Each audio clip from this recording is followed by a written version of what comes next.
पद्मश्री महर्षी doctor सौ सिंधुताई सपकाळ, ज्यांना प्रेम, वात्सल्य, त्याग, समर्पण यामुळे अनाथांची यशोदा अर्थात माई म्हणून सगळीकडे ओळखलं जातं. समाजातील गोरगरीब, बेघर, अनाथ मुलांसाठी माईंनी मोठ्या कष्टाने संस्था उभ्या केल्या.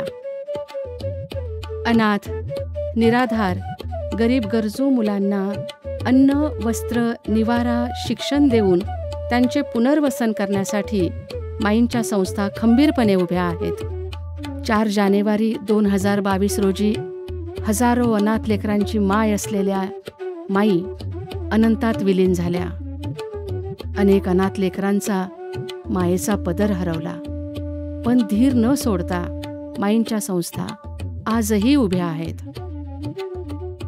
माईंच्या स्वर्गवासामुळे तयार झालेली पोकळी भरून काढण्यासाठी माईंच्या महान कार्याचा वसा आणि वारसा असाच पुढे अविरत अखंडितपणे सुरू ठेवण्याची प्रतिज्ञा आम्ही केली.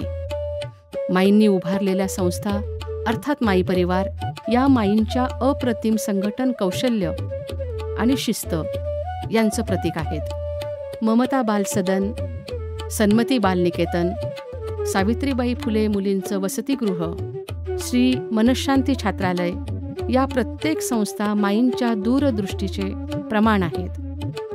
या संस्था हजारो अनाथ, गरजू आणि निराधार मुलांना आपुलकी व प्रेम देत आहेत. वर्धा जिल्ह्यामध्ये 2007 साली गोपिका गाय रक्षण हे भाकड गायींसाठी एक प्रशस्त गोरक्षण केंद्र माईंनी सुरू केलं आणि आजवर 500हून अधिक गायी या ठिकाणी सांभाळल्या गेल्या आहेत. माईंचे संपूर्ण आयुष्य त्याग, प्रेम आणि करुणा यांचं प्रतीक आहे. त्यांचं संपूर्ण कार्य हे त्यांच्या जगण्याच्या उणीवेतून व संघर्षातून घडले. त्यांनी समाजसेवेसाठी आपले पूर्ण आयुष्य समर्पित केले आणि त्या अनाथांच्या माई झाल्या. माईंच्या समर्पित कार्याची दखल अनेक राष्ट्रीय व आंतरराष्ट्रीय स्तरावर घेतली गेली. दत्ता मेघे युनिव्हर्सिटी नागपूर आणि DY पाटील युनिव्हर्सिटी नवी मुंबई यांच्याकडून माईंना मानद डॉक्टरेट देऊन सन्मानित करण्यात आलं. The Ahmadiyya Muslim peace prize London आणि रोटरीतर्फे दिला जाणारा द वन पुरस्कार या आंतरराष्ट्रीय पुरस्कारांनी सुद्धा माईंना सन्मानित करण्यात आलं होतं. भारत सरकारकडून 2013 मध्ये आदर्श माता पुरस्कार, 2017 मध्ये नारी शक्ती पुरस्कार आणि 2021 मध्ये पद्मश्री पुरस्कार देऊन त्यांचा सन्मान करण्यात आला. पण या सर्वात महत्त्वाचं यश म्हणजे माईंच्या आश्रयाला आलेल्या मुलांच्या आयुष्यात माईंनी घडवलेलं परिवर्तन. आजवर माईंच्या पदराखाली आलेल्या हजारो लेकरांनी त्यांनी मिळवलेल्या शिक्षणाचं व संधीचं सोनं करून पुढे वाटचाल केली आहे. माईंना आठवताना आम्हाला तिच्याच शब्दाची आठवण होते, नाकारलं जाण्यासारखं दुःख नाही, त्यामुळे वाट्याला आलेल्या दुःखाचा पूर्णपणे स्वीकार करा, तरच तुम्हाला पुढचे रस्ते दिसू लागतील, असं माई कायम सांगत असत आणि माईंचे शब्द प्रमाण मानून आम्ही वाटचाल करीत आहोत. माईंच्या दुःखद निधनानंतर 4 महिन्यांनी संस्थेतील 9 मुलींचा विवाह सोहळा थाटात पार पडला व त्यांनी आपला सुखी संसार सुरू करून आयुष्याची नव्याने सुरुवात केली.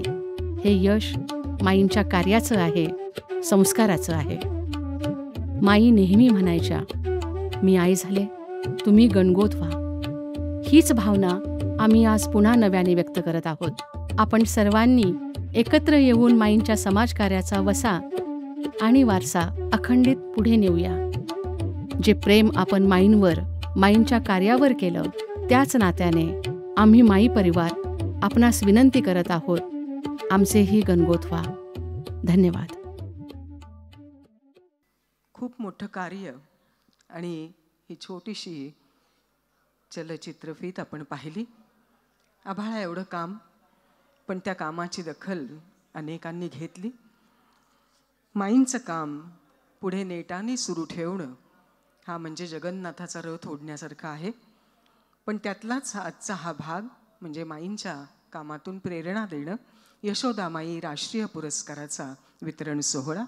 मी माननीय ममताईला विनंती करते की त्यांनी आजच्या कार्यक्रमाचे अध्यक्ष डॉक्टर रघुनाथजी माशेलकर, प्रमुख पाहुणे डॉक्टर शिवाजीराव कदम, पुरस्कारार्थी श्रीमती पुष्पाताई नडे आणि आम्रपाली संस्थेचे रामेश्वर दादा भुते, या सर्वांना मी विनंती करते की आपण व्यासपीठावरती यावं. विनय दादा, दीपक दादा, सर्वांना विनंती. नमस्कार. अविरत फिरणारं हे कालचक्र, ज्याचा वेग, ज्याचं भ्रमण कोणीही रोखू शकत नाही, थांबवू शकत नाही. बघा ना, कालगणनेमधलं 2023 साल नुकतंच संपलं सुद्धा. पण काळाच्या या वेगवान अशा कालचक्रावर काही नाममुद्रा मात्र लखलखीतपणे कोरल्या जातात की काळालाही थांबून त्यांची दखल घ्यावीशी वाटते. अशी ही लखलखती अशी नाममुद्रा म्हणजे पद्मश्री डॉक्टर सिंधुताई सपकाळ, आपल्या माई. 4 जानेवारी 22ला माईंनी सामाजिक क्षेत्रातलं आपलं आयुष्यभर केलेलं खूप मोठं रचलेलं कार्य रुजवून अनंताच्या प्रवासाला जाणं पसंत केलं. माईंच्या कार्याचा रथ मोठ्या जिद्दीने पुढे नेणारा माई परिवार. आधारवड हरपला, पण खंबीरपणे हा माई परिवार मात्र कार्यरत आहे. माईंच्या स्मृती जपण्यासाठी माईंच्या नावे यशोदामाई राष्ट्रीय पुरस्कार प्रदान करण्याची योजना आखली गेली. माईंच्या कार्यातून प्रेरणा आणि आशीर्वाद मिळावेत या हेतूने हे पुरस्कार दिले जातात. कार्यक्रमाचे अध्यक्ष ज्येष्ठ शास्त्रज्ञ डॉक्टर रघुनाथजी माशेलकर, कार्यक्रमाचे प्रमुख पाहुणे भारती विद्यापीठाचे कुलपती डॉक्टर शिवाजीराव कदम, पुरस्कारार्थी पुष्पाताई नडे आणि आम्रपालीचे दादा, या सगळ्यांचं माई परिवारातर्फे मी विनया देसाई मनःपूर्वक हार्दिक स्वागत करते आणि सर्व मान्यवरांना विनंती करते की आपण दीपप्रज्वलन करावं आणि माईंच्या प्रतिमेला पुष्प अर्पण करावं. मान्यवरांच्या हस्ते दीपप्रज्वलन आणि पुष्पांजली.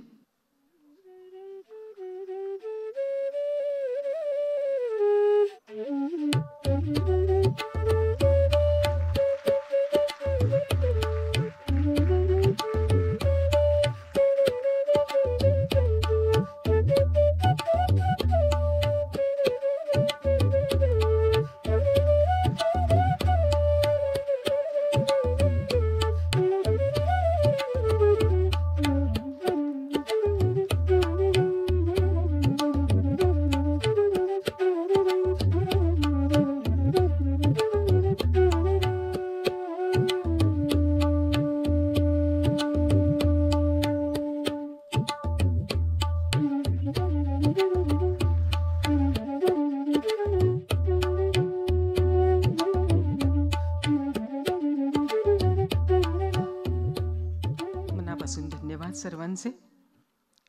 तमसोमा ज्योतिर्गमय अशी मनापासून आपणही बसल्या बसल्या प्रार्थना करूया.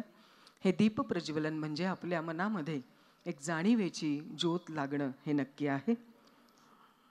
यशोदामाई राष्ट्रीय पुरस्काराच्या वितरण सोहळ्यासाठी आपल्याला लाभलेले जे पाहुणे आहेत, आपण खरोखरच ममता माई परिवार इतका भाग्यवान आहे की आज ख्यातनाम वैज्ञानिक, विचारवंत, पद्मविभूषण डॉक्टर रघुनाथजी माशेलकर सर कार्यक्रमाला अध्यक्ष म्हणून लाभणं, मला वाटतं हीच कार्यक्रमाची खूप खूप मोठी आणि माईंच्या कार्याची मोठी पावती आपल्याला मिळालेली नक्की आहे.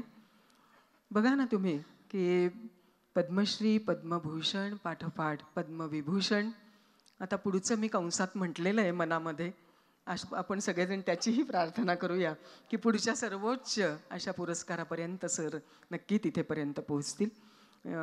खरं सरांचा परिचय असं म्हटलं की माझ्या मनात असं येतं की इतके कार्यक्रम, इतके वेळा सर अध्यक्ष, प्रमुख पाहुणे असतात, पण परत परत सरांचा परिचय ऐकण्यामध्ये सुद्धा आपल्याला धन्यता वाटते. त्याचं कारण असं की अशी व्यक्ती आपल्यासमोर आहे, आपण त्यांना बसून पाहतो आहोत, ऐकतो आहोत. आपण नाही संत, ऋषी, महंत पाहू शकलो. कलियुगामधले आपल्या दृष्टीने असलेले संत, ऋषी, महंत हे सगळे या अशा व्यक्तींमध्ये सामावलेले असतात. म्हणून सर तुमचा परत परिचय करून देते, अगदी थोडक्यामध्ये करून देते. संशोधन क्षेत्रातलं एक ज्येष्ठ ऋषितुल्य असं नाव.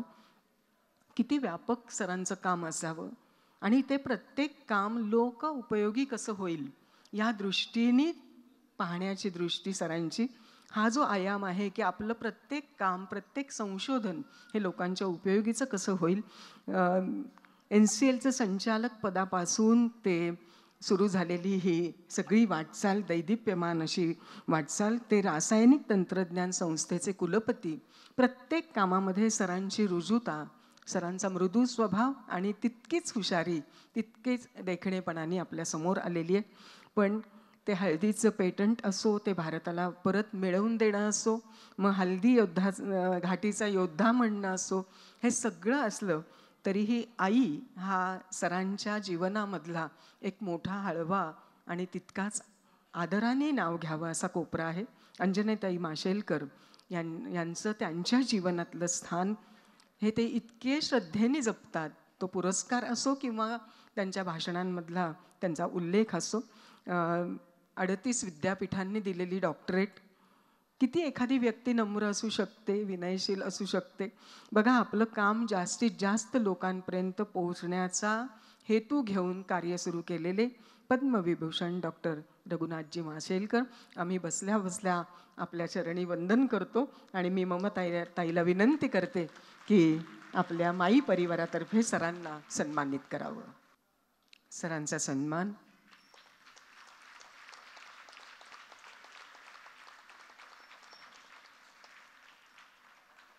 तसंच डॉक्टर शिवाजीराव कदम, भारतीय विद्यापीठाचे कुलपती, 4 दशकांपेक्षा अधिक काळ शैक्षणिक क्षेत्रातलं कार्य, अध्यापन, संशोधन, या शैक्षणिक प्रशासन या सर्वांमध्ये विविध पदांवर डॉक्टर शिवाजीराव कदम यांनी काम केलेलं आहे. भारतीय विद्यापीठाच्या विकासात डॉक्टर शिवाजीराव कदम यांचं फार मोठं असं योगदान आहे. आणि पुणे विद्यापीठाच्या विविध विभागांमध्ये सरांनी, डॉक्टर शिवाजीराव कदमांनी कार्य केलेलं आहे. आणि सगळ्यात महत्त्वाचं म्हणजे माईंच्या कार्यामध्ये, जगन्नाथाचा रथ ओढण्यामध्ये डॉक्टर शिवाजीराव कदम यांचा खूप मोठा वाटा आहे. त्यामुळे ते माई परिवारामधलेच आहेत. त्यांचाही सन्मान आपण माई परिवारातर्फे केला. मनपूर्वक धन्यवाद. एखादं खूप मोठं कार्य उभं करणं हे जितकं जिकिरीचं असतं, त्याच्यापेक्षा अधिक जिकिरीचं, अधिक कष्टाचं काय असतं, तर ते कार्य त्याच पद्धतीने, तशाच आयामाने सुरू ठेवणं. मला वाटतं ममताची ही सगळ्यात मोठी परीक्षा आहे की समाजसेविका सिंधुताई सपकाळ यांनी सुरू केलेलं काम तिला पुढे न्यायचं आहे. तुझ्या विना काय करू मी, अशी सिंधुताईंच्या या लेकीने भावनेतून साथ घातली खरी, पण माईंमधला खंबीरपणा तिच्यामध्ये नक्की आलाय. आणि माईंमधल्या खंबीरपणाचं दान ममताला मिळालेलं आहे. त्यामुळे त्याच खंबीरपणाने ती हे काम नेते. माईंनी कमावलेला विश्वास ममतांनी टिकवलेला आहे, ही खूप मोठी गोष्ट आहे. माईंची माया या ममतेने तसूभरही अटू दिलेली नाही. म्हणून भाषण आणि राशन जरी माईंचं स्त्रोत असलं तरी अतिशय संवेदनशील अशी कविता आणि गझल हे ममता तुझं स्त्रोत आहे. आणि त्यामुळे मी एक चांगल्या संवेदनशील मनाने हे काम पुढे नेणारे तुम्हा आम्हा सर्वांची ममताताई, मी तिला विनंती करते की तिने आजच्या कार्यक्रमाचं प्रास्ताविक करावं.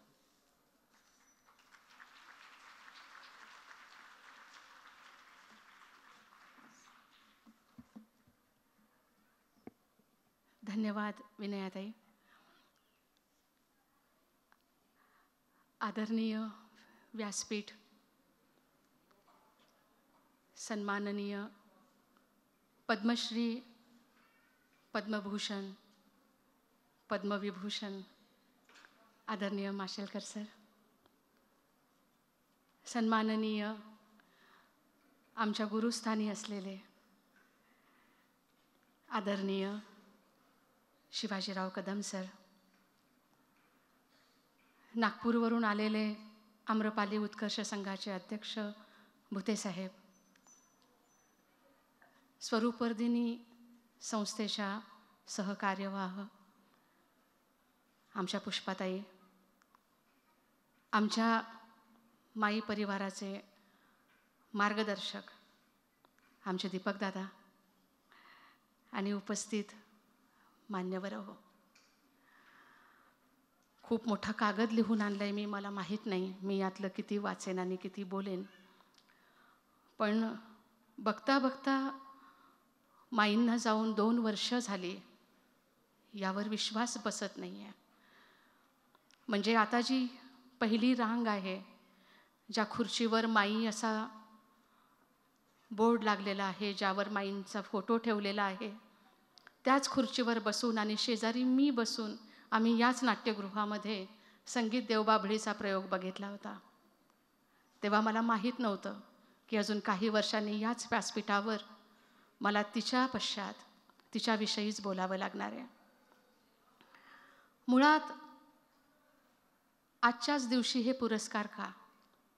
खूप त्रास होतोय आज, मला होतोय, दादाला होतोय, आमच्या सगळ्या परिवाराला होतोय. पण अजून 10 वर्षांनी, अजून 50 वर्षांनी, अजून 100 वर्षांनी जेव्हा कधी हे पुरस्कार असेच वितरित केले जातील, तेव्हा ते आजच्याच दिवशी व्हावे, ही संकल्पना त्यामागची आहे. ज्या दिवशी माईंनी आपला निरोप घेतला त्याच दिवशी त्यांच्याविषयी बोललं जावं, त्यांच्याविषयी ऐकलं जावं, त्यांची चर्चा व्हावी, त्यांच्यासाठी एकत्र यावं, सगळ्यांनी एकत्र यावं. केवळ हा विचार करून आम्ही हा घाट घातला आहे की माईंच्या स्मृतिदिनीच हे पुरस्कार दिले जावेत. पुरस्कार दिले जावेत हे ठरल्यानंतर पुरस्कार कुणाला हा प्रश्न येतोच. हे पुरस्काराचं 2रं वर्ष आहे. मग पूर्ण वर्षभरामध्ये वेगवेगळ्या संस्थांना भेटी देऊन झाल्या, वेगवेगळ्या संस्थांची माहिती घेऊन झाली आणि सरते शेवटी आम्रपाली उत्कर्ष संघ नागपूर आणि स्वरूप वर्धिनीच्या कार्यवाह पुष्पाताई, ही 2 नावं आमच्याकडनं फायनल झाली. आम्रपाली उत्कर्ष सेवा संघाविषयी बोलायचं म्हटलं तर 1980 साली जांबवंतराव थोटे सरांनी सुरू केलेलं देहविक्रय करणाऱ्या महिलांच्या पुनर्वसनासाठी जी चळवळ सुरू केली होती, त्यात प्रामुख्याने जे तडफदार व्यक्तिमत्व त्यामध्ये सामील झालं होतं ते होतं आमचे राम इंगोले सर. 1980च्या आसपास देहविक्रय करणाऱ्या महिलांच्या समस्या, त्यांच्या मुलांच्या समस्या, मुळात हा प्रॉब्लेमच असा आहे की एकतर तिथं मूल जन्माला येऊ नये, कारण त्या व्यवसायामध्ये मूल जन्माला यावं किंवा त्या जन्माचे सोहळे व्हावे अशी इच्छा नसते. जर का ते मूल जन्माला आलं तर त्या मुलाच्या बापाचा, त्या मुलाचे वडील कोण आहे, बाप कोण आहे हे माहिती नसतं. आणि तिथून पुढे एक जी सुरुवात होते, म्हणजे समाजाच्या मुख्य प्रवाहापासून तर कोसो लांब असलेला हा एक वर्ग आणि त्या वर्गासाठी काम करणारी ही संस्था, म्हणून आवर्जून आम्ही सगळ्यांनी त्या संस्थेची माहिती घेता असं लक्षात आलं की आजवर त्यांच्या ज्या 2 संस्था आहेत, मलाश्रम घरकुल आणि नवीन देसाई निवासी शाळा, पण 250हून अधिक मुलं आज त्या ठिकाणी शिक्षण घेत आहेत. मुळात आपण कुठल्या परिस्थितीमध्ये आहोत त्या परिस्थितीची जाणीव आपल्याला होणं, त्याचबरोबर आपल्या क्षमतांची जाणीव आपल्याला होणं आणि त्या क्षमतांविषयी आपण जागरूकच असणं,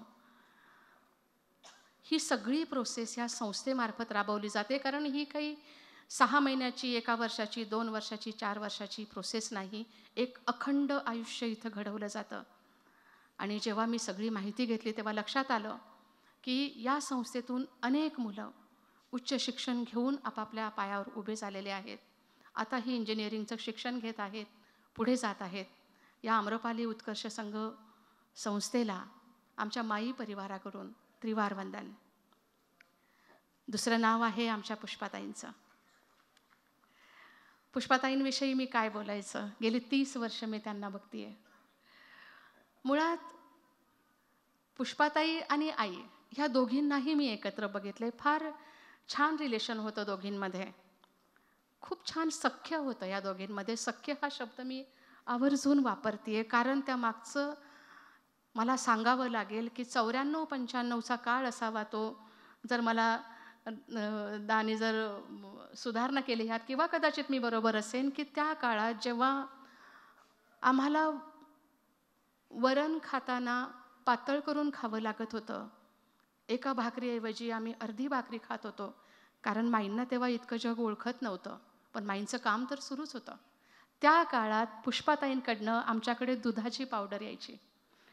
ह्या गोष्टीला आता 30 वर्ष होऊन गेली आहेत. आमच्याकडे भलं वरण पातळ असेल, आमच्याकडचं भलं आम्ही अर्धी चपाती खात असू, पण आमच्याकडे दुधाची पावडर होती आणि आम्ही त्याचा चहाही घेत होतो आणि दूधही पित होतो. अतिशय तरल व्यक्तिमत्व.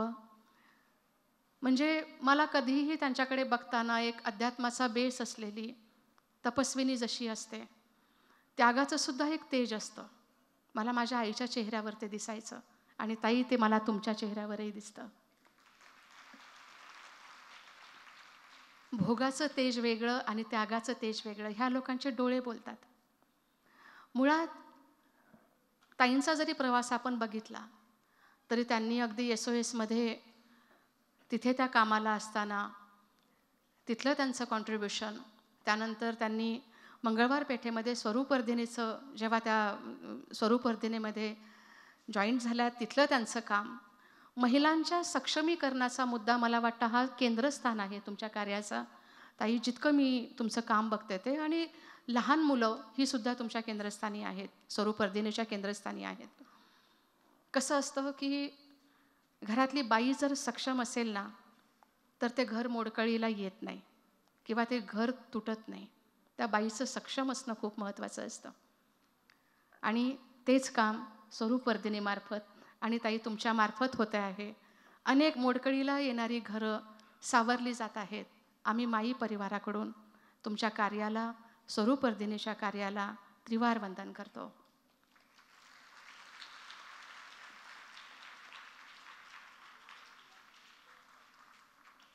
पुरस्काराची नावं निश्चित झाली. आता पुरस्कार देणार कोण? मुळात ज्या 2 व्यक्ती इथे आहेत, एक अध्यक्ष आहेत आजच्या कार्यक्रमाचे आणि एक प्रमुख पाहुणे आहेत आजच्या कार्यक्रमाचे, ह्या दोघांनाही मी मागच्या वर्षी संपर्क केला होता. माझी फार इच्छा होती, इच्छा पूर्ण होते, ती माझी यावर्षी झाली. मागच्या वर्षी दोघांचीही कार्यव्यस्तता असल्यामुळे नाही शक्य झालं. ऑलरेडी त्यांचे प्रोग्राम आधीच ठरलेले होते, त्यामुळे ते होऊ नाही शकलं. पण यावर्षी जेव्हा दोघांनीही हो म्हणून सांगितलं, माझा आनंद आभाळात मावत नव्हता, की मला हवी असलेल्या 2ही व्यक्ती आज मला या कार्यक्रमासाठी हो म्हणाल्या आहेत. आणि आभाळावरनं आठवलं, जेव्हा मी माशेलकर सरांना पहिल्यांदा पाहिलं समोरासमोर, तेव्हा आभाळा एवढा माणूस काय असतो ह्याचा अनुभव घेतला. आभाळा एवढा माणूस असा असतो, आभाळा एवढा माणूस असा बोलतो, तो इतका नम्र असू शकतो. माझीसारखी एक सामान्य मुलगी त्यांच्या समोर जेव्हा बसते, तेव्हा ते मला सांगतात की तुम्हाला माहीतही नाही की माईंच्या विषयी माझ्या मनात किती आदर आहे. ते ऐकत असताना माझ्या डोळ्यातनं घळाघळा पाणी येत होतं की माझ्या आईविषयी कुणीतरी बोलतंय, माझ्या आईविषयी कुणीतरी मला सांगतंय. तुम्हाला मिळालेले सन्मान, तुमच्या डिग्रीज आणि हे सगळं पाहता मुळात ते जे एक वाक्य आहे की एक माणूस कुठे कुठे पुरणार आहे. तुमच्या वेबसाईटवर किंवा गुगलवर सर्च केलं तर कळतं की एक माणूस कुठे कुठे असू शकतो. ही खूप मोठी गोष्ट आहे. आणि अशी व्यक्ती जेव्हा आम्हाला आमच्या कार्यक्रमाच्या अध्यक्षस्थानी मिळते, हा आम्ही आमचा सन्मान समजतो, आमच्या माई परिवाराचा सन्मान समजतो. त्यानंतर नाव येतं मला गुरुस्थानी असलेले आमचे आदरणीय कुलपती भारती विद्यापीठ शिवाजीराव कदम साहेब. मी गेली 28 वर्ष सरांना बघतीये. सरांच्या वागण्या बोलण्यात काहीही फरक नाही आहे. माझा इंटरव्ह्यू मला वाटतं MSWच्या वेळेस सरांनी घेतला होता आणि मला सांगितलं होतं की जा तुझं ॲडमिशन झालं, कारण तेव्हा सरांना हे कळालं होतं की अमरावती भागामध्ये आदिवासींसाठी काम करणाऱ्या सिंधुताई सपकाळ या सोशल वर्करची मी मुलगी आहे. आणि सर म्हणाले होते की जा जा जा तुझं ॲडमिशन झालं जा. तो विश्वास जो तुम्ही त्या दिवशी दाखवला होता सर, मी तो आजन्म सांभाळणार आहे. तुमचं आणि माईंचं नातं मी स्वतः डोळ्यांनी बघितलं आहे. आईने ज्या अधिकाराने, ज्या हक्काने तुम्हाला सांगितलं की माझ्या ह्या मुलीचं ॲडमिशन करा, माझ्या ह्या मुलाचं फी भरा, जे काही आईला हवं होतं भारतीय विद्यापीठाकडून, मुळात सुरुवात मला माझ्यापासूनच करावी लागेल, कारण माझा संपूर्ण MSWचा खर्च, पोस्ट ग्रॅज्युएशनचा खर्च हा पतंगराव कदम प्रतिष्ठानकडून झालेला आहे. जर त्या प्रतिष्ठानने खर्च केला नसता तर मी MSW झाले नसते. त्यामुळे माई परिवारावर अनंत उपकार आहेत भारतीय विद्यापीठ पूर्ण समूहाचे. मोठ्या साहेबांची आठवण येते, कारण मोठ्या साहेबांच्या एका कार्यक्रमामध्ये माई म्हणाल्या होत्या की साहेब, जर भारतीय विद्यापीठ ही एक माळ असेल तर आपण त्याचा मेरुमणी आहात. हे मोठ्या साहेबांसाठी बोललं होतं, आदरणीय पतंगराव कदम साहेबांसाठी. तुम्ही मेरुमणी आहात. मध्यभागी जो असतो तो मणी तुम्ही आहात. पण ह्या माळेला एक संद बांधून ठेवणारा जर कोणी धागा असेल तर ते शिवाजीराव कदम साहेब आहेत. आणि हे मोठ्या साहेबांनी सुद्धा मान्य केलं होतं. हे सगळं मला आठवतंय आज तुम्हा लोकांना इथे बघितल्यानंतर. आई फार आठवतीये. मुळात महाराष्ट्राने माईंना खूप प्रेम दिलं. माईंनी पदर पसरून मदत गोळा केली. लोकांनी भरभरून माईंचा पदर भरला आणि त्यातूनच महाराष्ट्रातल्या ज्या काही 5 संस्था आहेत, त्या ज्या काम करता आहेत, त्या आज घडीला त्या संस्थांमधनं 260 मुलं, त्यांना सांभाळणारा 70 ते 75 कर्मचारी वर्ग, 500हून अधिक भाकड गायींचा सांभाळ करणारी गोपिका गाय रक्षण संस्था, आणि हा सगळा माई परिवार इथे आज उपस्थित आहे. आम्हाला पुढे जायचं आहे. आम्हाला खूप पुढे जायचं आहे. मुळात माझ्यासाठी माझी आई ही माझी आई पण होती आणि माझं बाळ पण होतं. म्हणजे मी तिला सहज एकदा बोलून गेलेले की मला तुझी आई व्हायचं आहे, मला बाकी काही नाही व्हायचं आहे. तिने ते प्रत्येक भाषणात सांगितलं की माझ्या ममताला जर विचारलं तर ती सांगते की मला माझ्या आईची आई व्हायचं आहे. आणि तिच्या शेवटच्या दिवसांमध्ये खरंच ती माझी बाळ होती. पण आई आज जरी नसली तरी संस्थेच्या रूपामध्ये ती आहे. मग संस्थाच माझी आई आहे, ही संस्थाच माझं बाळ आहे. मग बाळ म्हटल्यावर त्याने रांगायला हवं, त्याने चालायला हवं, त्याने दुडू धावायला हवं. माझा दीपक दादा इथे बसलाय आता, तो आमचा मार्गदर्शक आहे. आई कायम सांगायची की त्याच्यामुळे मी पुणे जिल्ह्यामध्ये आले, आणि हे खरं आहे. त्याला वारसा हक्काने मिळालेली जमीन त्यांनी आईला तशीच देऊन टाकल्याने म्हटलं, आई आपण इथे संस्था सुरू करू आणि त्या संस्थाला ममतेचं नाव देऊ. त्याने मला ममता कधी नाही म्हटलं, एक तर ममती म्हणूनच हाक मारायचा जेव्हा मी लहान होते.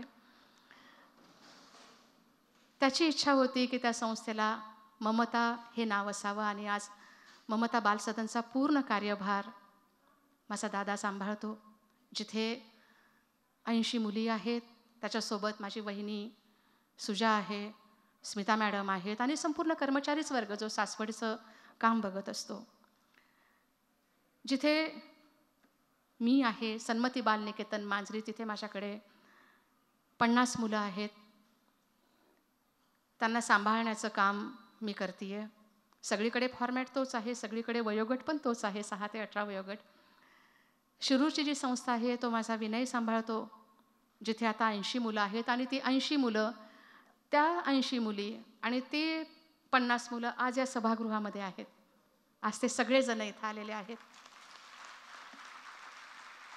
चिखलदऱ्याला माझा अरुण भाऊ, जो तिथलं सावित्रीबाई फुले वसतिगृहाचं काम बघतो, तो आज येऊ नाही शकला, कारण तिथेही एक कार्यक्रम आहे. आणि माझा मनीष इथे आलेला आहे, जो भाकड गायींचं केंद्र जे आपलं आहे, गोपिका गाय रक्षण संस्था, ते तो सांभाळतोय. मी आज फक्त या 5 संस्थांचा उल्लेख करते. उद्या कदाचित त्या 7 होतील, परवा कदाचित त्या 10 होतील, 40 होतील, 50 होतील, मला माहीत नाही. पण आज मला ह्या मान्यवरांना जे आज इथं स्टेजवर आहेत त्यांना सांगायचे की तुमच्या आशीर्वादाचे हात आमच्या डोक्यावर असू देत. तुमच्या मार्गदर्शनाची इथून पुढे फार गरज असणार आहे. अजून आमचं भांबावले पण पुरं गेलं नाही, पण आम्ही सावरतोय, बऱ्यापैकी सावरलोय सुद्धा. आम्हाला पुढे जायचं आहे. आई म्हणायची मला प्रत्येक अनाथापर्यंत पोचायचं आहे. या जगात एकही अनाथ राहू नये. आमचं स्वप्नही तेच आहे. आईची सगळी स्वप्न आम्हाला पूर्ण करायची आहेत आणि हे पुरस्कार जे आहेत हे आईंच्या स्मृतिप्रित्यर्थ जे समाजाने माईंना दिलं तेच आम्ही परत करतोय. कारण माई जाताना जे देऊन गेल्या, मग ते माईंचे आशीर्वाद असू दे, माईंचं प्रेम असू दे, माईंची करुणा असू दे, हे जे काही आहे ते आम्ही वाटून घेतोय. आता आम्ही आमचा परिवार वाढवतोय. आज आम्रपाली सेवा संघ आणि पुष्पाताई तर आधीपासून आहेतच, नव्याने वाढ झाली आहे आमच्या माई परिवारामध्ये. मी खूप बोलेन, ह्याच्या पुढेही बोलेन, पण आता मला थांबायला हवं आहे. माझ्याच 2 ओळी मी शेवटी घेते आणि थांबते की काय काय समजावून घेऊ, तुम्हीच घ्या समजून मला. काय काय समजावून घेऊ, तुम्हीच घ्या समजून मला. एका दिवसासाठी माझी आई द्या आणून मला. तीच ऊन होऊन बिलगते, तीच सावली पांघरते. तीच ऊन होऊन बिलगते, तीच सावली पांघरते. तीच आताशा रोज भेटते, पाऊस पाण्यातून मला. जशीच्या तशी आठवते, जशीच्या तशी आठवते, पण असे वाटते कधी कधी झलक जराशी तुझी दिसावी आता माझ्यातून मला. ह्या 2 वर्षाच्या प्रवासामध्ये जे हात आमच्यापर्यंत पोहोचले, मग विलू पुनावाला फाउंडेशन असेल, KTFL ग्रुप असेल, नोबल हॉस्पिटल असेल, इथे गुगळे साहेब आले होते, समोरच बसलेले आहेत, इथे हिटलर काका आहेत, इथे चव्हाण साहेब आहेत, इथे आमचे सागरदादा आहेत. म्हणजे संपूर्ण महाराष्ट्रातनं आता इथं सगळे माईंवर प्रेम करणारे, माईंवर जीव असणारे, माईंविषयी आस्था असणारे, माईंविषयी कुतूहल असणारे, माईंविषयी जाणून घ्यायची इच्छा असणारे, असे सगळेजण इथे या ठिकाणी आलेले आहेत. त्या सगळ्यांना मी वंदन करते आणि माझे 2 शब्द थांबवते. धन्यवाद.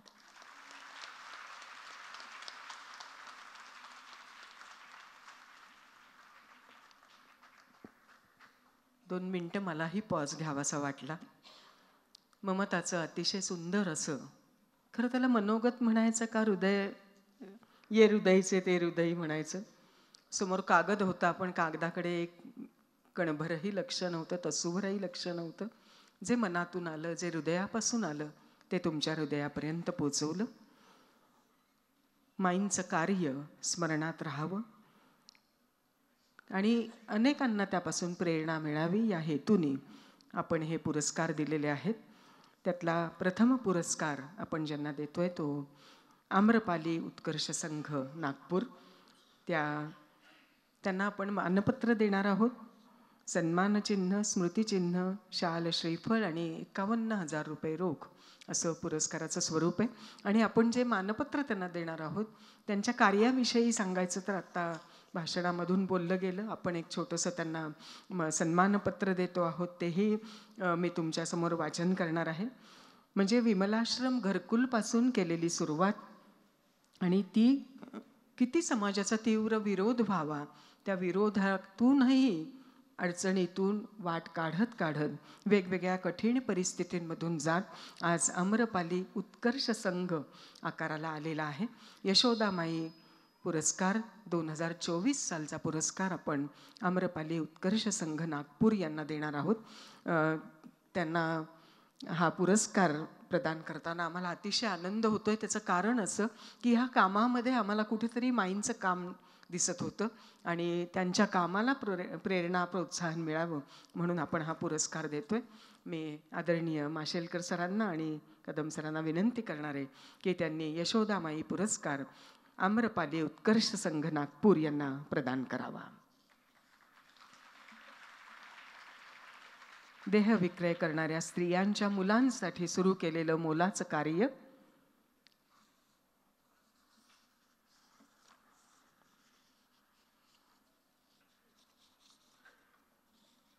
संस्थेचे अध्यक्ष हा पुरस्कार स्वीकारत आहेत.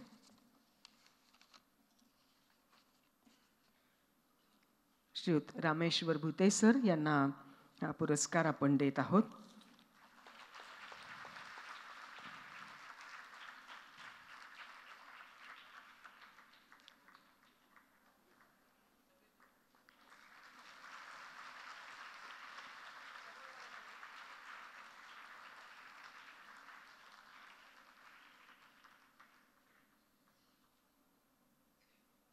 धन्यवाद.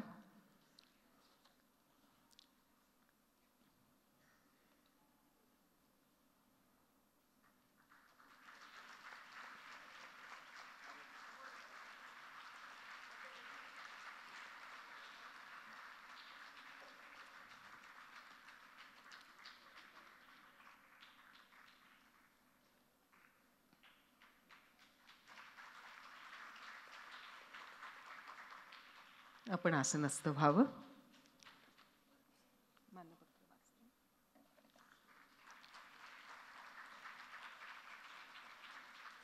आम्रपाली उत्कर्ष संघाला अगदी मोजक्या शब्दात आपण जे मानपत्र दिलंय ते असं आहे: यशोदामाई राष्ट्रीय पुरस्कार 2024, सन्मानपत्र आम्रपाली उत्कर्ष संघ नागपूर. समाजाच्या मुख्य प्रवाहात ज्यांना स्थान नाही अशा देहविक्रिय करणाऱ्या महिलांच्या, निष्पाप मुलांचा, त्या तत्सम अशा चक्रामध्ये ती अडकली जाऊ नयेत यासाठी त्यांचे शिक्षण, संगोपन, पुनर्वसन करण्याची महत्त्वाची जबाबदारी गेली 3 दशके आम्रपाली उत्कर्ष संघ नागपूर पार पाडत आहे. संस्थेच्या या महान कार्यामुळे दुर्दैवाच्या विळख्यात सापडलेल्या कित्येक निरागस मुलांना मानाचं आयुष्य जगण्याची संधी उपलब्ध झाली आहे. मानवतेच्या सेवेसाठी अविरत सुरू असलेलं हे कार्य वंचितांच्या अंधकारमय जीवनात आशेचा प्रकाश निर्माण करणारा आहे. अनेक अश्राप चिमुकल्यांचं भविष्य सुरक्षित करणाऱ्या या अतुलनीय कार्याबद्दल माईंच्या नावे संस्थेला पुरस्कार प्रदान करताना आम्हाला अतिशय आनंद होत आहे. म्हणून आपण हा त्यांना या वर्षीचा पुरस्कार प्रदान केला. यानंतर आपण ज्यांना पुरस्कार प्रदान करणार आहोत त्या आदरणीय पुष्पाताई. खरं तर पुष्पाताईंची माहिती सांगायची म्हटलं की मला आठवण होते ती आमच्या कर्वे संस्थेच्या बाया कर्वे पुरस्काराची, की त्या संस्थेचा पुरस्कार 2000 साली दिला. त्याचं सूत्रसंचालन मी करत होते. तेव्हाच अशा पुष्पाताई दिसत होत्या. त्यांचं काम ज्या जोमाने चालू होतं तशाच त्या आत्ताही दिसत आहेत आणि कार्यही तितक्याच जोमाने सुरू आहे. खरं तर स्वरूपवर्धिनीच्या महिला बालविभाग प्रमुख, अनेक पुरस्कारांच्या मानकरी आहेत. खरं स्वरूपवर्धिनीचं ताई मला हे जे ध्येय वाक्य आहे तेच खूप आवडतं. विकसित व्हावे, अर्पित होऊन जावे, की आपण स्वतःच उन्नत व्हावं. आणि माईंचं आपल्याला सांगणं आहे ना, क्षमा करत जा, विसरून जात जा. त्या आर्ट ऑफ लिव्हिंग म्हणतात ना, तसं आर्ट ऑफ लिव्हिंग एक आहे, जगण्याची कला, आणि आर्ट ऑफ लिव्हिंग सोडून देण्याची कला पण आहे. आणि ती मला वाटतं माईंनी आपल्याला दिलेली आहे. स्वरूपवर्धिनी म्हटलं की पुष्पाताई असं एक समीकरण आहे. मुलांमध्ये रमणाऱ्या, मला सुरुवातीची ताईंनी सांगितलेली तेव्हाची आठवण आठवते की त्या जेव्हा किशाभाऊंनी त्यांना निवडलं आणि त्या शाळा बघायला आल्या आणि त्या म्हटल्या, कुठे आहेत मुलं? आणि त्या खिडकीतून बाहेर बघ म्हणजे मुलं दिसतील असं किशाभाऊंनी सांगितलं. आणि खिडकीतून बाहेर दिसणारी वस्ती आणि त्या वस्तीमध्ये बागडणारी मुलं, त्यांनी सांगितलं ही मुलं आणायची आणि ती शिकवायची, ही आपली शाळा आहे. किती अवघड काम आहे बघा हे. पण पुष्पाताईंसारख्या मुलांची आणि फुलांची आवड असलेल्या एक अतिशय रसिक व्यक्तिमत्व असलेल्या व्यक्तीला आज आपण पुरस्कार देतो आहोत. आणि माईंच्या नावे मिळणारा पुरस्कार हा पुष्पाताईंना नक्कीच अधिक प्रेरणा देणारा ठरणार आहे. त्यांना जे आपण मानपत्र देणार आहोत त्याचं आधी मी वाचन करते आणि मग पुरस्कार प्रदान करूया. यशोदामाई राष्ट्रीय पुरस्कार 2024, सन्मानपत्र श्रीमती पुष्पाताई नडे, संचालिका महिला बालविभाग स्वरूपवर्धिनी. समाजातील आर्थिकदृष्ट्या दुर्बल, वंचित, मागासवर्गीय घटकांच्या उत्कर्षासाठी 3 दशकांहून अधिक काळ पुणे शहर आणि आसपास असलेल्या दुर्गम भागामध्ये आपण सामाजिक कार्य करत आहात. महिलांनी आर्थिकदृष्ट्या स्वावलंबी व्हावं या उद्देशाने त्यांना कौशल्यावर आधारित प्रशिक्षण देऊन सक्षम करण्याच्या दृष्टीने आपण करत असलेलं कार्य फार बहुमोल आहे. तसंच लहान मुलांच्या सर्वांगीण विकासासाठी बालवर्गांच्या माध्यमातून संस्कार व शिक्षण याला प्राधान्य देऊन अनेक मुलांच्या योग्य जडणघडणीमध्ये आपण सहकार्य केलं आहे. आपल्या या योगदानामुळे अनेक गोरगरीब, गरजू, वंचित मुले मुली आणि महिला आज अभिमानाचं आयुष्य जगत आहेत. सामाजिक क्षेत्राला आपली कर्मभूमी मानून आयुष्यभर स्वतःला झोकून देऊन आपण हे कार्य करत राहिलात. आपला हा प्रवास खूप प्रेरणादायी आहे. आपलं समाजकार्य आणि माईंचा जीवन प्रवास यातून दिसणारं साधर्म्य, त्यामुळेच आज त्यांच्या नावाचा पुरस्कार आपल्याला प्रदान करताना आम्हाला अतिशय आनंद होतो आहे. पद्मश्री डॉक्टर सौ सिंधुताई सपकाळ माई यांच्या द्वितीय स्मृतिदिनानिमित्त दिला जाणारा हा यशोदामाई राष्ट्रीय पुरस्कार 2024 हा देऊन आपल्याला गौरव करण्यात येत आहे. आपल्या पुढील वाटचालीला आमच्या माई परिवारातर्फे अनेक अनेक शुभेच्छा. मी पुन्हा एकदा डॉक्टर माशेलकर आणि डॉक्टर कदम सरांना विनंती करते की आपण आदरणीय पुष्पाताई नडे यांना यशोदामाई राष्ट्रीय पुरस्कार प्रदान करावा.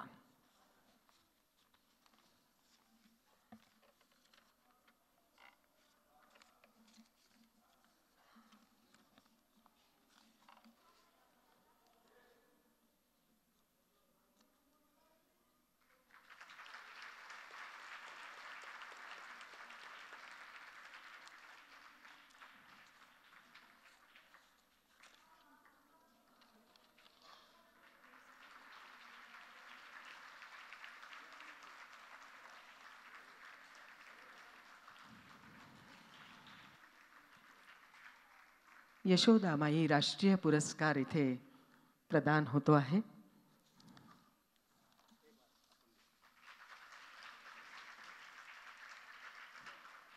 स्मृतिचित्र, सन्मानपत्र, शाल, श्रीफळ आणि 51,000 रुपये असं या पुरस्काराचं स्वरूप.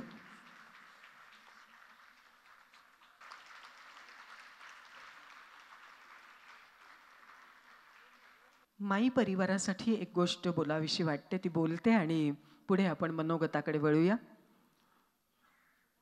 की संस्थेला तर मदतीचा ओघ राहील, माईंची ती पुण्याई आहे, पण ममता आणि तुम्ही सर्व माई परिवार, आपण सगळे हे जे आपण पुरस्कार द्यायचं ठरवलं आहे, घेणारे हात तर आपण आहोत, राहणार आहोत, कारण आपल्याला संस्था पुढे न्यायचे, पण देणारे हातही होता आलं पाहिजे. ही माईंची शिकवण खूप चांगल्या पद्धतीने आपण इथे जतन करत आहोत. त्यामुळे आपण माईंच्या स्मृती देणारे हात होऊन जतन करत आहोत.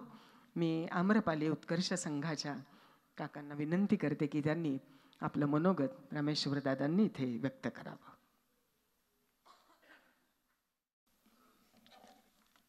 आजच्या या सत्कार सोहळा यशोधरा माई राष्ट्रीय पुरस्काराची या ठिकाणी जे आयोजन केलेलं आहे, या कार्यक्रमाच्या निमित्तानं या ठिकाणी आजच्या या कार्यक्रमाचे अध्यक्ष सन्माननीय रघुनाथजी माशेलकर हे पद्मभूषण आणि अतिविद्वान या कार्यक्रमाला मिळाले. हे मला जे पुरस्कार मिळाला त्याचं मी अवभाग्य समजतो. त्याचप्रमाणे दुसरे विद्वान शिवाजीराव कदम सर हे कुलपती या कार्यक्रमाला प्रमुख अतिथी मिळाले. त्यांचं पण त्यांच्या हातानं माझं जे सत्कार झाला, जे स्वागत झालं, त्यासाठी पण मी स्वतःला भाग्यवान समजतो. या ठिकाणी ममता दीदी, दीपक दादा आणि वैयक्तिक जो पुरस्कार जो देण्यात आलेला आहे, पुष्पाताई नडे यांना जो त्यांच्या कार्याबद्दल, महिला आणि बालविकासाबद्दल जो पुरस्कार दिलेला आहे, हा अतिशय वर्णनीय आहे. आणि या सिंधुताई सपकाळ यांच्या द्वितीय स्मृती प्रित्यर्थ आपण या ठिकाणी जे उपस्थित आहात, माझे वयोवृद्ध, सन्माननीय आणि आदरणीय सर्व मंडळींना माझा नमस्कार. आम्रपाली उत्कर्ष संघ नागपूरची जी निवड या संस्थेने केली, डॉक्टर सौ इंदुबाई सपकाळ माई परिवारातर्फे हा जो सत्कार या ठिकाणी झालेला आहे, त्याबद्दल मी या परिवाराचे आणि या संस्थेचा अतिशय आभारी आहो. या स्मृतिप्रित्यर्थ देण्यात येणाऱ्या यशोदामाई राष्ट्रीय पुरस्कार 24साठी आमच्या संस्थेची जी निवड झाली ती अतिशय महत्त्वाची आणि प्रामुख्याने विदर्भासाठी हे भूषणावह आहे असे मी मानतो. ही आम्रपाली उत्कर्ष संघ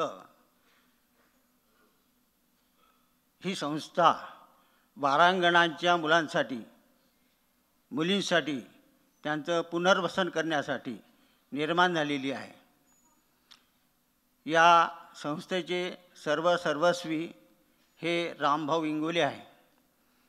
ममताताईंनी या ठिकाणी जे सांगितलं ही सत्यबाब आहे का 1980मध्ये जामवंतराव धोटे यांच्या विदर्भ चळवळीमध्ये रामभाऊ काम करत होते आणि त्याच काळात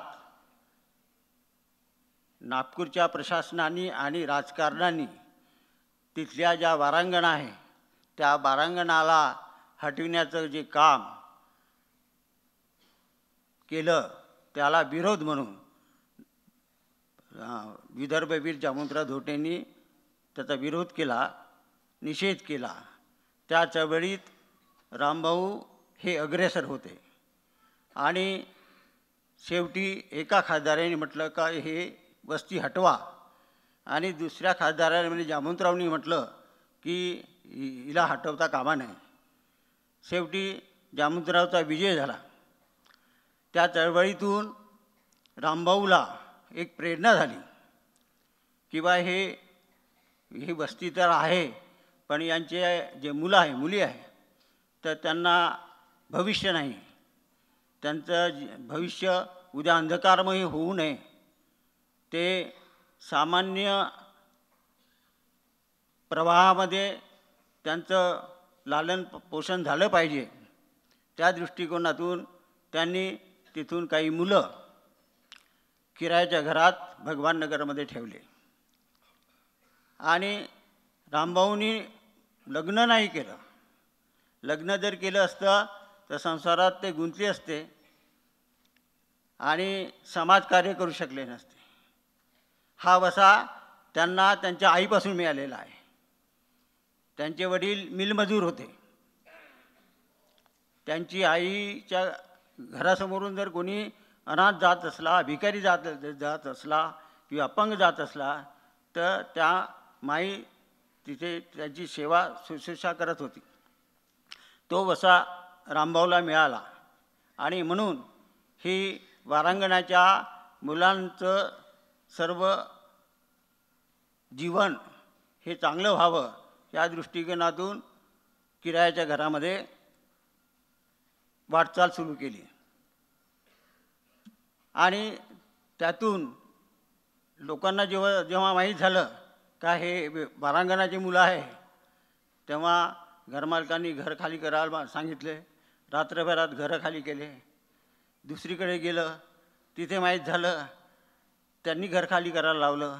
अशा अनेक अडचणीतून खाण्यापिण्याच्या सोयी नव्हत्या, पैसा नव्हता आणि या मुलांना रोज त्यांच्या तोंडात काही टाकायसाठी मग रामभाऊंनी एक विटाचा व्यवसाय सुरू केला. त्या विटाच्या व्यवसायातून आमच्यासारख्या मित्रमंडळीच्या सहाय्यातून त्या मुलांचं संगोपन व्हायला लागलं.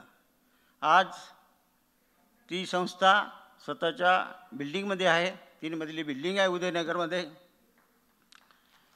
आणि बरेचसे लाभार्थी त्यातून शिकलेले आहे. एकदा पोलिओचा राष्ट्रीय कार्यक्रम होता.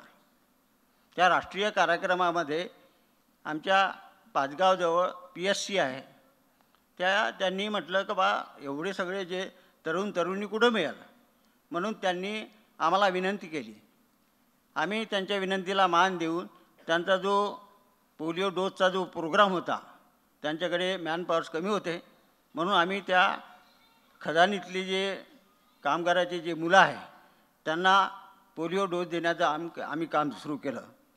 त्यात आम्हाला असं दिसलं की अत्यंत वाईट अवस्थेत लहान मुलं त्या खदानीत राहत होते. आई काम करत होती, मूल रडलं म्हणजे ती भरल्या अंगानं त्याला फीड करत होती आणि त्याच्यामुळं त्याला आजार होत होता. आजारामध्ये बरेचदा तो कुपोषित होऊन दगावत होता. आम्हाला त्याची दया आली. आम्ही म्हटलं बा या मुलांसाठी आपण काहीतरी करावं. आपल्याजवळ मॅनपॉवर्स आहे, शिकलेली मुलं मुली आहे. त्यांना आम्ही विचारलं का तुमचं कॉलेज झाल्यानंतर तुम्ही यांना शिकवाल का? अक्षर आणि अंक जरी आले तरी पुढं आपण यांची प्रगती करू. त्या दृष्टिकोनातून तिथं आम्ही शाळा काढली. ती शाळा बघण्यासाठी बरेचसे लोक येत होते. आम्ही झाडाखाली शाळा सुरू केली. नागपूरला एक पी.के. देसाई एअर मार्शल होते. त्यांचे भाऊ विदेशामध्ये पिक्चर वगैरे काढत होते. ते एकदा भावाला भेटायला आले. टाइम्स ऑफ इंडियाने आमचं ते आर्टिकल छापलं. ते वाचून त्यांनी भावाला फोन केला, ही संस्था मला बघायची आहे. आणि ते लगेच आले नागपूरला. त्यांनी ते आमच्या झाडाखालची शाळा बघितली. त्यांनी म्हटलं का मी तिथं पिक्चर काढतो, माझी बरीचशी मंडळी आहे, मित्रमंडळी आहे, त्यांच्याकडून मी फंड गोळा करतो, इथं तुम्ही निवासी शाळा काढा. त्यांच्या त्या मदतीनं आम्ही मग तिथे निवासी शाळा काढली. आज 140-150 विद्यार्थी तिथं 1 ते 10 पर्यंत शिकतात. आणि पुढचे जे 10वी पास झाल्यानंतरची मुलं आम्ही नागपूरला आणतो विमलाश्रमाला. उच्च शिक्षण हायर शिक्षण देण्यासाठी आम्ही त्यांना नागपूरला आणतो, इथे त्यांना शिकवतो. त्याच्यातून 3 मुली इंजिनियर झालेल्या आहे, 4 मुलं इंजिनियर झालेले आहे, 1 मुलगी डॉक्टरच्या फायनल इयरला आहे. आणि आमच्या संस्थेतील जे मुली आहे 11 मुलींचे आम्ही विवाह केलेले आहे. आणि त्या 11 मुली बाळपणासाठी माहेरपणासाठी त्या आमच्या घरी येतात, आमच्या संस्थेत येतात. जे शक्य आहे ते आम्ही त्यांना करतो. ममता देण्याचं, प्रेम देण्याचं काम करतो. त्यांचं बाळपण करतो. त्यांना माहेरी मुलगी आल्यानंतर आपण चोळी बांगडी करतो, तशा पद्धतीचं त्याचं आम्ही आयोजन करतो. तर अशी आमची ही संस्था आहे. आणि त्यात आम्ही बाकी सामाजिक कामं करतो. त्याच्यातील मिलिटरी भरतीमध्ये खेड्यापाड्यातून लांबून मुलं येतात. त्या मुलांजवळ खायला काही नाही राहत. आम्ही आमची संस्था त्या मुलांना फ्री फूड देतो, जेवण देतो. रोज जितके मुलं येईल, 10,000 आलो, 12,000 असो का कितीही असो, हे पण काम करतो. आता जो करोना झाला त्या करोनामध्ये मास्कची मोठा शॉर्टेज पडला होता आणि लोक अदवा किमतीमध्ये मास्क विकत होते. आम्ही बाजारातून मोठ्या प्रमाणात कापड आणलं. आमचे जे मुलं आहे मुली आहे, आमच्याकडे शिलाई मशीन आहे. त्या शिलाई मशीनवरती आम्ही ते मास्क तयार केले आणि फुकटामध्ये वितरित केले. तर अशी आमची ही वाटचाल आहे. या वाटचालीला आम्ही शासनाची मदत घेत नाही. आता ही आमची संस्था कशी चालते, तर जे सहृदयी लोक आहे समाजात, सहृदयी लोक आहे, त्यांच्या मदतीनं ही संस्था चालते. आणि काही आमचे आजीवन जे सदस्य आहे त्यांचं ते रेग्युलर कॉन्ट्रीब्युशन राहते मासिक, तर त्याच्यातून या संस्थेची वाटचाल आहे. बऱ्यापैकी प्रयत्न करतो, मुलं चांगले झाले पाहिजे. आम्ही त्यांना बुटापासून तर ड्रेसपर्यंत, कटिंगपर्यंत आणि मेडिकल फॅसिलिटीजपर्यंत ही सगळी सोय करतो. आणि त्याच्या एज्युकेशनला जे काही मदत लागते ते एज्युकेशनला मदतही देतो. आमचं ब्रीदवाक्य आहे की बा आपण शिक्षणासाठी मदत करतो. कोणीही आमच्याकडे जर आला, त्यांनी म्हटलं की बा मला शिक्षण घ्यायचं आहे, माझी अशी आर्थिक परिस्थिती खराब आहे, आम्ही वाटल्यास कर्ज काढू, आमच्याजवळ पैसे नसेल पण त्याला मदत करतो. म्हणून असा हे आमचं हे आहे. तसा एक मन आहे, जसं आता ताईने म्हटलं घेतच राहावं, एक दिवस घेणाऱ्याचे हात घ्यावे. म्हणजे कशी आता ही जी मंडळी आहे, ही जरी आता अनाथ आपण म्हणतो त्यांना पण मदत करतो, पण पुढे समाजामध्ये हेच लोक समाज चालवतील आणि हे जे दारिद्र्य आहे, हे जे गरिबी आहे, हे अनाथाचं हे आहे, तर ते दूर करतील अशी मला आशा आहे. दुसरं असं की महाराजांनी सिंधुताईचं खूपच छान वर्णन केलं आणि मला त्यांचं कीर्तन फार आवडलं. कीर्तनकार अनेक वेळ मोठे मोठे नावं घेऊन कीर्तन करतात आणि त्या कीर्तनाला लोक झोपतात, परंतु त्यांनी जे वर्णन केलं ते सिंधुताईचं अत्यंत शब्दशः खऱ्या अर्थानं वर्णन केलेलं आहे. सिंधुताई आमच्या विदर्भातल्या, त्यांचं चौथ्या वर्षापर्यंत शिक्षण झालं, बालविवाह झाला, सासरी वाद निर्माण झाले, भांडणं झाले. सिंधुताईंनी एकदा नागपूरला आल्यानंतर सांगितलं का मी पाण्याला जात होती, विहिरीवर पाणी घेऊन येत होती, तर पाणी घेऊन येत असताना गाडगे बाबा मागे उभे होते. ते गाडगे बाबांनी म्हटलं पोरी तू शिक, आणि तो मी वसा घेतला असं सांगितलं त्यांनी. आणि जो काही कागद मिळाला तो कागद सासू सासऱ्यांच्या आणि नवऱ्याच्या आडून ते कुठंतरी लपून ठेवे. तर एकदा त्यांना कुठंतरी तो कागद बिळात ठेवला आणि तो कागद फावल्या वेळास काढायला गेल्या तर त्यांना तो किडा चावला, रक्तबंबाळ झाल्या. अशा अनेक कठीण परिस्थितीत त्यांनी ते आपलं जीवन काढलं आणि शेवटी त्यांना पुण्याला सहारा मिळाला. तर पुणेकरांनी आमच्या सिंधुताईला जे स्वीकारलं त्याबद्दल मी पुणेकरांचे आभार मानतो आणि मी या ठिकाणी रजा घेतो. आता हे माहेरचे माणूस पडले सिंधुताईंच्या, त्यामुळे त्यांनी अतिशय आत्मीयतेने छान अशा आठवणी सांगितल्या. खरं तर अशा संस्थांची माहिती नुसती ऐकणं हे काही बरोबर नाही. कधी नागपूरच्या भागात गेलोत तर नक्की आपण आम्रपाली संस्थेला भेट द्यावी. आणि दादा मला असं वाटतं की नागपूरकर मंडळी ही पाहुणचार करण्यात खूप तरबेज असतात, त्यामुळे अतिशय आपलेपणाने आपण आम्रपाली संस्था पाहायला जाऊया. पुष्पाताईंचं मनोगत ऐकायला आपण उत्सुक आहोत. आता नेमकं काय बोलावं हा नक्की प्रश्न पडलेला आहे, कारण सिंधुताईंचं एवढं मोठं कार्य बघितल्यानंतर प्रत्यक्ष मी पाहिलेलं आहे. त्यांच्या सहवासात मी अनेक वर्ष स्वरूपवर्धीतून वेळ काढून मी सातत्याने जात होते आणि पाहत होते वगैरे.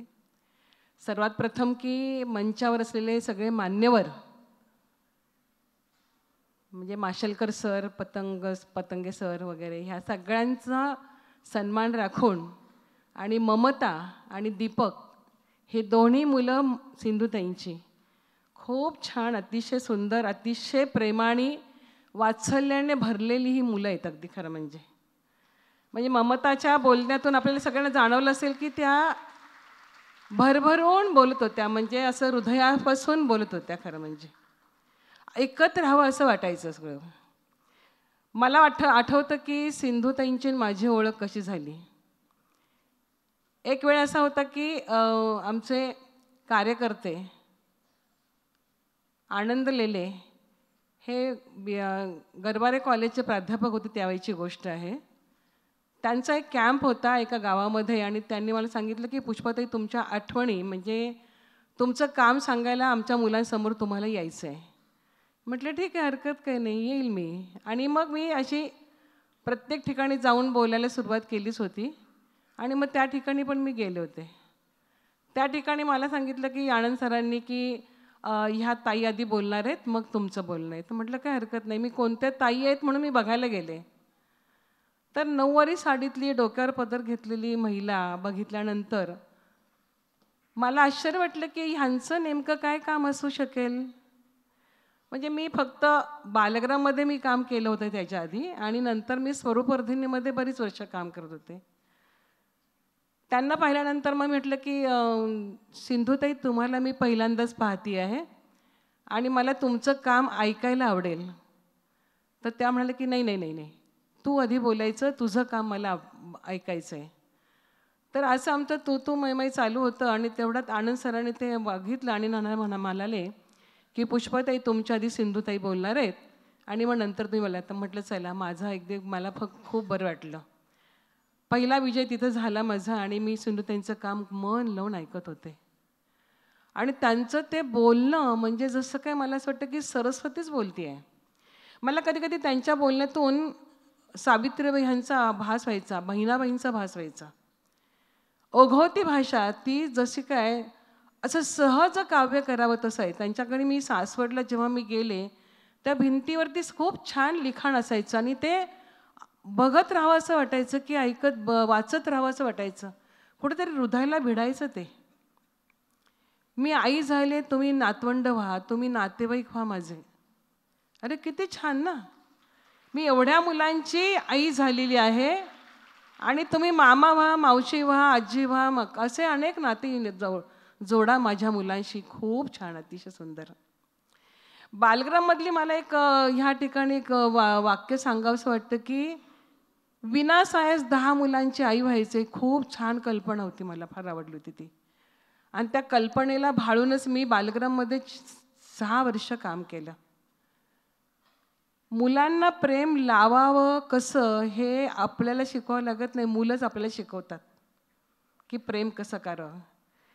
त्यांनी गळ्यावर भोवती मारलेली मिठी की त्यांनी कमरेभोवती मारलेली मिठी, त्या स्पर्शातून आपल्याला ज्या काही संवेदना होतात ना, त्या खूप काहीतरी सांगून जातात. आपण म्हणतो ना की मुलाला जन्म दिलेल्या आईला जो काही वात्सल्याचा स्पर्श होतो ना त्या काळामध्ये, आणि तो स्वर्ग सुखावून असतो, तो आम्हाला बालगृहामध्ये लाभला. आणि नंतर मग बालगृह सोडून मी जेव्हा स्वरूपवर्धिनीमध्ये आले त्यावेळेस लक्षात आलं की ही तर सगळी मोठी मोठी मुलं आहेत, ह्यांचं काय आपण करणार ना, शैक्षणिक संस्था आहे. पण किशाभाऊ म्हणजे खरंच म्हणजे की पुरुष असून पण मातृत्वाने भरलेलं होतं. ते मातृत्व त्यांच्यामध्ये भरलेलं होतं की ममत्व त्यांच्यामध्ये भरलेलं. कुठल्याही मुलाला काय रे बंब्या कुठे गेलास असं म्हणून, किती लहान असू दे, मोठा असू दे, कुठल्याही घरातला असू देत, पण त्याच्या खांद्यावर हात ठेवून त्याला आपलंसं करणं हे त्यांच्या स्पर्शामध्ये होतं. लक्षात घ्या, माणसाचा स्पर्श खूप बोलून जातो. आणि मग मी जेव्हा त्या ठिकाणी गेले तेव्हा मी म्हटलं की माझ्याकडे भरपूर वेळ आहे, मी खूप काम करू शकते, मला खूप काम करायची इच्छा आहे. हा सेवाभाव आहे ना, हा माझ्या वडिलांकडून आमच्याकडे आलेला आहे. माझे वडील PMTमध्ये होते आणि ते म्हणायचे नेहमी, त्यांचे देसाई सर मॅनेजर होते ते आणि देसाई सरांचं त्यांचं नेहमी खडाजंगी असं व्हायचं. कारण ते म्हणायचं की आम्ही फक्त सेवक आहोत, आम्ही PMTचा पैसा घेतो. मी जरी फायनान्स कार्डमध्ये काम करत असलो, मी जरी चेकर असलो किंवा अन्य काही पदावर असलो तरी मी जनतेचा सेवक आहे असं ते म्हणायचे. आणि खरं तो सेवाव्रत जो आहे ना, तो आमच्या भावंडांमध्ये खूप असा मुरलेला आहे. आम्ही खरंच सेवक आहोत. आपल्याला परमेश्वराने जे काही दिलेलं असतं ना समोरासमोर, आपल्या वाट्यात जे काही येतं ते सेवाभाव म्हणून आपण ते स्वीकारायचं असतं. हे वडिलांकडून मिळालेलं मला दान आहे खरं म्हणजे. किशाभाऊंकडून तर खूप खूप गोष्टी शिकण्यासारख्या होत्या मला, खूप म्हणजे खूपच. मी स्वतःला खूप भाग्यवान समजते की त्यांच्याबरोबर त्यांच्या सहवासात राहून मी अनेक गोष्टी शिकले. 25 वर्ष त्यांच्या सहवासात होते. खूप भाग्यवान होते मी. खूप चालता बोलता सहज ज्ञान देत होते ते. सहज बोलायचे, मित्रांशी बोलायचे, आलेल्या लोकांशी बोलायचे आणि कशी सहजता होती बघा. म्हणजे मला आठवतं की आमच्याकडे एकदा सनत भाटे आले होते. मोठा माणूस, सरांचा मित्र, आणि ते आले आणि त्यांच्या त्या नेव्ही ड्रेसमध्ये आले, म्हणजे हाफ पॅन्ट वगैरे घालून. खरं म्हणजे ऑफिसमध्ये अशा वेशामध्ये मी कधी पुरुषांना पाहिलं नव्हतं. आणि त्यांना पाहिलं तर मस्तपैकी बूट छानपैकी घातलेले आणि ते एकदम आतमध्ये शिरले. आणि मग सरांनी जे शिकवलं होतं आम्हाला की आपण कसं बोलायचं असतं. मी त्यांना म्हटलं की सर प्लीज एक सांगू का तुम्हाला? तर म्हणे काय? प्लीज तुम्ही तुमचे बूट बाहेर काढताल का? त्यांना ते एवढं भावलं खरं म्हणजे ना की खूप भावलं. आणि नंतर ते माझे भाऊ झाले नंतर खरं म्हणजे. त्यांना आम्ही सनत दादा म्हणतो. असे खूप माणसं जमवली सरांनी. माणसांची एक साखळी, म्हणजे माणसांना कसं धरून ठेवायचं, माणसांना कशा पद्धतीने प्रेमाने आपल्याशी जखडायचं, हे किशाभाऊंना खूप छानपैकी स्किल होतं. किशाभाऊंनी तयार केलेली जी मुलं आहेत ना, त्यांच्याकडून मी अनेक गोष्टी शिकले. म्हणजे कुठलाही मुलगा, मी म्हटलं की एकदा की एक मुलगा आला आणि ऑफिसमध्ये शिरीष अडके तो आला आणि मला म्हटलं की मला नमस्कार केला आणि की म्हटलं की अरे का रे गिरीश नाही आला का? तेवढ्यात संजय सर मला म्हणाले का शिरीषशी नाही बोलायचं का तुम्हाला? गिरीश येणारच आहे की, गिरीश हा त्याचा मोठा भाऊ. गिरीश माझा खूप चांगला परिचय. आणि मी सहज बोलून गेले, म्हणजे आलेल्याला पहिल्यांदा महत्त्व द्यावं हे ह्या लोकांकडनं मी छोट्या छोट्या गोष्टी का होईना पण शिकत गेले. जो समोर आहे त्याचं पहिलं स्वागत करावं. तर ह्या छोट्या छोट्या, म्हणजे छोटी मुलं नाही, आता ती खूप मोठी मुलं आहेत. आता ती मुलं सरांनी घडवलेली ती संपूर्ण संस्था सांभाळतात आहे. म्हणजे संस्था सांभाळणं कठीण आहे खरं म्हणजे. किशाभाऊ म्हणायचं की आपल्या संस्थेला कधीही मरगळ येणार नाही, ती कधी थांबणार नाही आहे, ती सातत्याने चालू राहील. आणि तितक्याच वेशाने, तितक्याच अवेशाने, आणि तितक्याच ममतेने, आणि तितक्याच आत्मीयतेने ती सातत्याने उभी राहील आणि समाजाला माणसं घडवण्याचं काम सातत्याने जोपासत राहील. असं खूप माणसं घडवण्याचं काम, माणसं तयार करण्याचं काम ही संस्था गेले 40 वर्ष नाही तर 48 वर्ष करत आहे. मी खूप उशिरा त्या ठिकाणी गेले आणि 48 वर्षामध्ये ह्या संस्थेने अनेक मुलं, अनेक मुली घडवलेल्या आहेत. ज्यांच्या घरामध्ये एक वेळची चूलही पेटत नव्हती, त्या मुलीला घरामध्ये आईने सेल्सचं काम करून वाढवलं आणि शिकवलं, मोठं केलं, डॉक्टर केलं. 12वी नंतर कुठल्या साईडला जावं हे विचारायला ती किशाभाऊंकडे आली आणि ती म्हणाली की मला BJ मेडिकलला ॲडमिशन घ्यायचं आहे, पण तिथं तिला मिळालं नाही. म्हणून मग तिने आयुर्वेदाकडे गेली आणि त्या ठिकाणी ती डॉक्टर झाली. गंमत बघा की घरामध्ये खरं म्हणजे खूपच, म्हणजे मी पाहिलेलं आहे स्वतः. ही मुलगी शिकल्यानंतर, डॉक्टर झाल्यानंतर खरं म्हणजे घराचा आधार व्हायला पाहिजे होतं ना. तर ती म्हणाली की नाही, मी आत्ता जर घराचा आधार बनत राहिले तर काही वर्षांनी माझं लग्न होईल आणि लग्न झालं की पार्टनर जसा मिळेल त्याप्रमाणे मला घरात गुंतून राहावं लागेल, संसार करावा लागेल. आणि मला जी काही माझी जी खंत आहे समाजकार्याची ती मोडीत काढली जाईल. आणि म्हणून मग ती किशाभाऊंच्या मागे लागली की मला नुसतं इथं बे नाही करायचं, तर मला पुढे जाऊन काहीतरी सामाजिक कार्य करायचं आहे आणि त्यासाठी मला अरुणाचलला जायचं आहे. आणि ही मुलगी अरुणाचलला गेली, घरामध्ये सगळं अशी अवस्था असताना सुद्धा अरुणाचलला गेली. 3 वर्ष सातत्याने त्या ठिकाणी तिने अरुणाचलला काम केलं.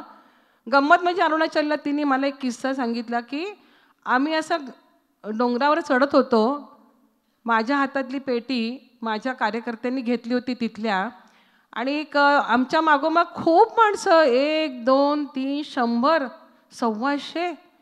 ती म्हणायची बापरे, ती म्हणाली त्या कार्यकर्त्याला म्हणाली एवढ्या लोकांना मी तपासू शकणार नाही एकटी. तर ते म्हणाले की हे तुम्हाला तपासायचं नाहीच आहे, ही लोक बघायला आले की डॉक्टर कसं असतो ते बघायला आलेले आहेत. त्यांनी आत्तापर्यंत डॉक्टर हा प्रकार बघितलेलाच नव्हता, लक्षात घ्या. मग डॉक्टर कसा असतो, तर म्हटलं की काय मग त्यांना वाटलं, तर ती म्हणाले की त्यांना असं वाटलं की डॉक्टरला काही शिंग असतं, शेपूट असतं का, काय तसं काय वेगळं काही आहे का, ते पाहायला आम्ही आलो होतो म्हणून, डॉक्टर वेगळा असतो का. आणि अशा ठिकाणी तिने जवळजवळ 3 वर्ष काम केलं. खूप खूप तिचे अनुभव आहेत. आणि ती आता छानपैकी MD झालेली आहे एका गावामध्ये, पंचक्रोशीमध्ये ती फार फेमस झालेली आहे, गायनेकॉलॉजिस्ट आहे ती. आणि खूप सुंदर आपलं हॉस्पिटल समज, अशा एक नाही अशा अनेक मुली आणि अनेक मुलं केशाभाऊंनी घडवलेली आहेत. आणि नुसती घडवलेली नाही आहे, तर ही मुलंही थांबलेली नाही आहेत. ह्या मुलांनी पण ते व्रत घेतलेलं आहे. मधल्या काळामध्ये आमचं मोठं महाशिबिर झालं, खूप वर्षांनी आमचं हे महाशिबिर झालं, 20 वर्षांनी जवळजवळ. आणि 20 वर्षांनी मी पाहत होते की मुलं खरंच तितक्या तत्परतेने काम करतात आहे, अगदी खरंच. प्रत्येक जण, अगदी 12वीतला मुलगा असू दे, 5वीतला मुलगा असू दे, त्याच्यावर मिळालेली जी काही, त्याच्याकडे मिळालेली जी काही कामं असतील, तो ती इतक्या मनापासून करत होता आणि इतक्या मनापासून तो माणसं मिळवत होता.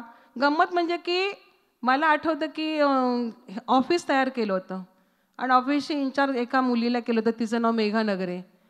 आणि मग तिने एक टीम तयार केली आणि त्या टीममध्ये तिने सांगितलं की आपल्याला जे काही आपल्याला लागेल सामान, ते सगळं आपण बाहेरून मिळवायचं, वर्धिनीचा एकही पैसा खर्च करायचा नाही, लोकांच्या देणग्यातून मिळायचं. मग धान्य असेल, तेल असेल, मीठ असेल, मसाला असेल, सगळं. आणि प्रत्येकाने जबाबदारी घ्यायची. आणि खरं मग तिने सांगितलं की हां, हे एवढं आलेलं आहे, तेवढं आलेलं आहे, हे राहिलेलं आहे, ते राहिलेलं आहे. आणि जे राहिलेलं असेल मग तो प्रत्येकजण विचारायचा की मग हे मी आणून देतो, हे मी पाहतो माझ्या ओळखीमध्ये आहेत वगैरे. असं करून प्रत्येक मुलांनी मुलींनी ह्या सगळ्या जबाबदाऱ्या घेऊन अतिशय सुंदरपणे ते महाशिबिर सादर झालं. आणि मला आठवतं की माशेलकर सरांची मुलाखत त्याच शिबिरामध्ये झाली होती आणि अतिशय सुंदर मुलाखत झाली होती. देशपांडे सरांनी ती मुलाखत घेतली होती आणि त्याच्यावर ते पुस्तक आहे त्यांचं, सरांचं, खूप सुंदर मुलाखतीचं. आणि ते इतकं छान मुलाखत होती, म्हणजे ऐकत राहावं असं होतं मुलाखत. खरं म्हणजे अप्रतिम की माणूस, म्हणजे मगाशी ममता म्हणाली की माणसं नुसतीच मोठी नसतात, नुसती मोठी नसतात, तर ती मोठ्या मनाची असतात. खरं म्हणजे ह्या ठिकाणी असं की नुसतं पैशाने मोठं होणं किंवा मोठ्या बंगल्यात राहणं म्हणजे मोठं होणं असं नाही आहे, तर समोरच्या असलेल्या माणसाला किंमत किती देतो तो माणूस आणि कशा पद्धतीने वागतो याच्यावर ते अवलंबून आहे. आणि त्याप्रमाणे अशी आमची सगळी मुलं सातत्याने घडत असतात. मला गंमत वाटते, मी सिंधुताईंच्या बरोबर खूप वर्ष काम केलेलं आहे. म्हणजे वर्धिनीचं काम करत असताना बरं का, म्हणजे मी वर्धिनीचं काम सोडून ते काम केलेलं नाही आहे.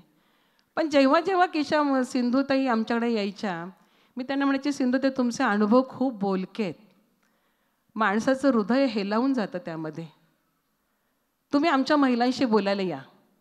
मग ते यायच्या. मग मुली पण छानपैकीच्या, आमच्या नर्सिंगच्या मुली असू देत, बचत गटाच्या महिला असू देत, कोणी असू देत, त्यांच्या पदरचे काही 10-10 वगैरे 20-20 रुपयाचे एकत्र गोळा करायच्या आणि 1001 रुपये त्यांच्या हातात दिल्या की मुलींना पण समाधान वाटायचं आणि सिंधुताईंना पण एक मिळालेल्याचा काहीतरी आपला फुकट वेळ गेला नाही, आपल्या मुलांसाठी आपण काहीतरी घेतलेलं आहे, असा तो आनंद असायचा.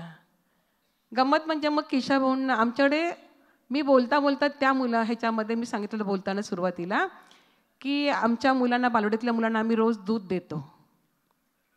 तर त्यामुळे की दूध कसं काय देता तुम्ही, तुमची पण संस्था ही देणगीवर चालणारी आहे आणि रोज दूध कसं काय देता. तर आमच्याकडे अमेरिकेतून पावडर यायची आणि त्या पावडरचं दूध करून आम्ही रोज मुलांना द्यायचो. मुलं आवडीने प्यायची दूध छानपैकी. त्यांनी मला सांगितलं की मग माझ्या पण मुलांना दूध दे की जरा. म्हटलं काही हरकत नाही आहे. मग मी किशाभाऊंना शब्द टाकला की किशाभाऊ आपण त्यांच्या संस्थेला आपण दूध देऊ शकू का. म्हणे का नाही हरकत नाही, देऊया की. म्हणजे ते सगळं मिळालेलं आपलंच आहे असं हा त्यांचा कधी उद्देश नव्हता. लक्षात घ्या की हे माझ्या संस्थेसाठी असं कधीच नाही आहे, देऊया त्यांना. आणि किशाभाऊंनी सांगितल्याप्रमाणे आम्ही त्यांना दुधाची पावडर द्यायला सुरुवात केली. पण किशाभाऊंनी मला एक अट घातली. त्यांनी दुधाचे पैसे द्यायचे नाही, परंतु जो आणण्यासाठी जो काही आम्हाला खर्च झालेला आहे तो त्यांनी द्यायचा. 127 रुपये एका गोणीमागे खर्च. आणि आनंदाने सिंधुताई ते 127 रुपये प्रत्येक गोणीमागे ते पैसे द्यायच्या. 25 रुपयाची एक गोणी असायची 25 किलोची. मग कधीतरी 2 पोतीने 3 पोतीने असं त्या थोडक्यात सांगायचं म्हणजे अवघड आहे खरं म्हणजे, पण ठीक आहे. तर गंमत अशी आहे की मग ते आम्ही ते दूध पावडर त्यांना द्यायचो. आणि मग नंतर त्यांनी मी जेव्हा सासवडला एकदा त्यांच्याकडे गेले होते, त्यांच्याकडे एक पद्धत असायची की कोणी पाहुणे आले ना ते सगळ्या मुलांना असं लाईनीत उभ्या करायच्या आणि सगळी मुलं छानपैकी येऊन आपल्याला नमस्कार करायची. मी म्हणायचे की सिंधुताई मला हे आवडत नाही खरं म्हणजे, एवढ्या छोट्या छोट्या मुलांनी आपला खाली वाकून नमस्कार करा. नाही म्हणे, हे संस्कार आहेत ना आपले, हे भारतीय संस्कार आहेत, ते जपून ठेवायला पाहिजेत. आपण मुलांना नम्र व्हायला शिकवायचं आपल्याला. आणि हे त्या सांगायच्या. आणि सगळी मुलं येऊन नमस्कार करायचे, हात मिळवायचा, आम्ही त्यांचे हात घ्यायचो, त्यांची पापी घ्यायचो. आणि अशा प्रकारे सिंधुताई. आणि मग त्या म्हणायच्या ही कोण आहे माहिती आहे का, ही तुमची दूध देणारी आई आहे बरं का, असं मला म्हणायच्या. म्हटलं काहीतरीच काय, मी कोण म्हटलं, आमची स्वरूपवर्धिनी संस्था आहे ती. म्हटलं मी काहीच करत नाही आहे. एका संस्थेने दुसऱ्या संस्थेला म्हणजे म्हणता ना की देत राहावं, तसं आमच्या किशाभाऊंनी आम्हाला देण्याचं शिकवलं. की नुसतं आपल्याला जे मिळालं ते आपल्यापुरतं असता कामा नये, ज्यांना ज्यांना गरज आहे ते आम्हाला वाटता आलं पाहिजे, हे किशाभाऊंनी आम्हाला शिकवलं छानपैकी. किशाभाऊंचं एक वाक्य मला आठवतं की आम्ही एकदा मुलाखतीला गेलो होतो मुंबईला, वरळीमध्ये. 4 लोक आम्ही होतो, मी, राजाभाऊ, संजय सर आणि किशाभाऊ, आम्ही गेलो होतो. आणि त्यावेळेस ते म्हणाले ते एक वाक्य की मी फक्त एक हमाल आहे म्हणे, असं ते म्हणायचं. जसे माझे वडील म्हणायचे की आम्ही सेवक आहोत, तसं किशाभाऊ म्हणायचे मी एक हमाल आहे, फोडिले भांडार. म्हणजे तुकाराम महाराजांचं वाक्य त्यांच्या नेहमी तोंडात असायचं किशाभाऊंच्या. आपण फक्त हमाल आहोत. समाजाने आपल्याला दिलेली ही संधी आहे सेवेची, ती खूप मोठी आहे आणि त्याचं सोनं करणं आपल्या हातात आहे आणि ते आपण करत राहावं. आणि अशा प्रकारे किशाभाऊंच्याबद्दल बोलायचं म्हणा, सिंधू त्यांच्याबद्दल बोलायचं म्हणा की खूप गप्पा माराव्याशा वाटतात त्यांच्या दोघांच्याबद्दल. आणि खूप चांगलं कार्य ह्या लोकांनी केलेलं आहे. आम्हाला त्यांनी सगळं ते वाढून दिलेलं आहे, आम्ही फक्त त्याच्यावरती रांगोळ्या काढतो आहे, लक्षात घ्या. बाकी आपण काहीच करत नाही आहे. धन्यवाद. डॉक्टर शिवाजीराव कदम यांना विनंती करते त्यांनी थोडक्यात मनोगत व्यक्त करावं. अनाथाची माय या खऱ्या अर्थाने विशेषण असणाऱ्या माईचं आपण अनेक वेळा सन्मान आपण केलेला आहे. ह्या देशाच्या लेवलवर ते काम करीत असताना त्याने केलेलं काम हे निश्चितपणे सर्वांना उंचावर नेल्यानं, सर्वांना आदर्श ठेवून त्या माई गेलेलं असं मला प्रामुख्यानं वाटतं. या यशोदा माई राष्ट्रीय पुरस्काराच्या या कार्यक्रमासाठी जागतिक कीर्तीचे ज्येष्ठ शास्त्रज्ञ, महाराष्ट्राचे वैभव असलेले आणि माझे गुरु आदरणीय डॉक्टर माशेलकर साहेब,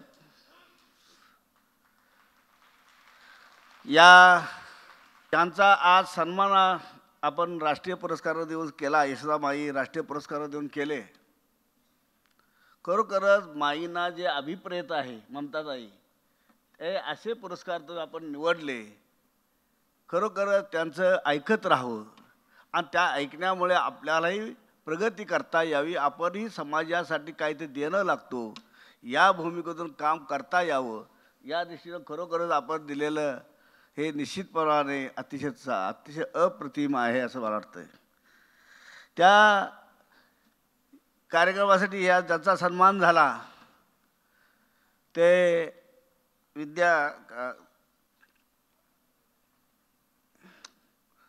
आम्रपाली उत्कर्ष नागपूर या संस्थेचे ज्यांनी जामराव धोटे आणि हे रामभाऊ इंगोले यांनी जे सामाजिक कार्यासाठी जे केलेलं काम आणि त्याग हे खरोखरच वाखाणण्यासारखे. त्यांचं मी माईच्या परिवारच्या वतीनं आणि इथं उपस्थित असलेल्या सर्वांच्या वतीने त्यांचं अभिनंदन करतो. ज्या दुसऱ्या ज्या आहेत त्या माई पुष्पाताई नडे ह्या स्वरूपवर्धिनी या संस्थेच्या ज्यांनी आपल्याला माहिती दिली आणि चांगल्या पद्धतीने काम करतायत अशा या पुष्पाताई नडे आणि ज्यांच्या ह्या माईच्या आदर्श घेऊन माईची आई झालेल्या आणि ज्याने ज्या पद्धतीने कार्यक्रम आणि माईच्या परिवाराने आणि दीपक भाऊ यांनी दीपक दादा यांच्या वतीनं जे आपण कार्यक्रम आयोजित करता प्रत्येक कार्यक्रमाला मला उपस्थित राहण्याची संधी मिळते यात मी स्वतःला भाग्यवान समजतो असं मी समजतो. आणि हे काम करत असताना आदरणीय ममताताई जे एक चॅलेंज घेऊन एक आदर्श घेऊन आणि ज्या पद्धतीने काम करतात ते पद्धत जरी ते मला म्हटले असले तरी आम्ही आमचे गुरु तर आता तुम्हालाच मला गुरु करून घ्यावं लागेल असं मला वाटतं. आणि खरोखरच ज्या पद्धतीने काम करतायत ते अतिशय अप्रतिम आहे. आणि इथं उपस्थित असलेले अनेक क्षेत्रामध्ये कार्यरत असलेले पहिले आमदार आणि आमचे सहकारी आदरणीय उल्हासदादा पवारसाहेब या इथं उपस्थित ज्यांनी ममताताईनं जे नावं घेतली तिथं सर्व उपस्थित मान्यवर आणि माईच्या परिवारात असलेले सर्व मान्यवर बंधू आणि भगिनींनो, खरोखरच अनाथाची माय ज्या पद्धतीने समाजामध्ये ती माई झाली त्या माईचा इतिहास आपल्याला सर्वांना माहिती आहे. असणं ते सर्वच विद्यार्थी त्यांनी अनुभवलेला आहे. मग खरोखरच त्या रामराव दादांनी सांगितल्याबद्दल त्या पिंपरी मेघे परिसरातील विदर्भाच्या एका छोट्या सामान्य गावामध्ये जन्मल्या आणि नुसत्या त्यांनी अतिशय परिस्थिती प्रतिकूल असताना अतिशय अभ्यास करण्याची त्यांची सवय आणि त्याला शिकण्याची आवड, परंतु परिस्थितीमुळे त्यांना त्याच गावामध्ये 4थी पर्यंत शिक्षण घेण्याचा योगायोग आला. पुढे शिक्षण घेण्याची इच्छा असूनसुद्धा प्रतिकूल परिस्थितीमुळे त्याला शिकता आलं नाही, त्या पुढे गेल्या नाहीत. अशा या माई आज आपल्यात नाहीत ह्यावर विश्वासच बसत नाही.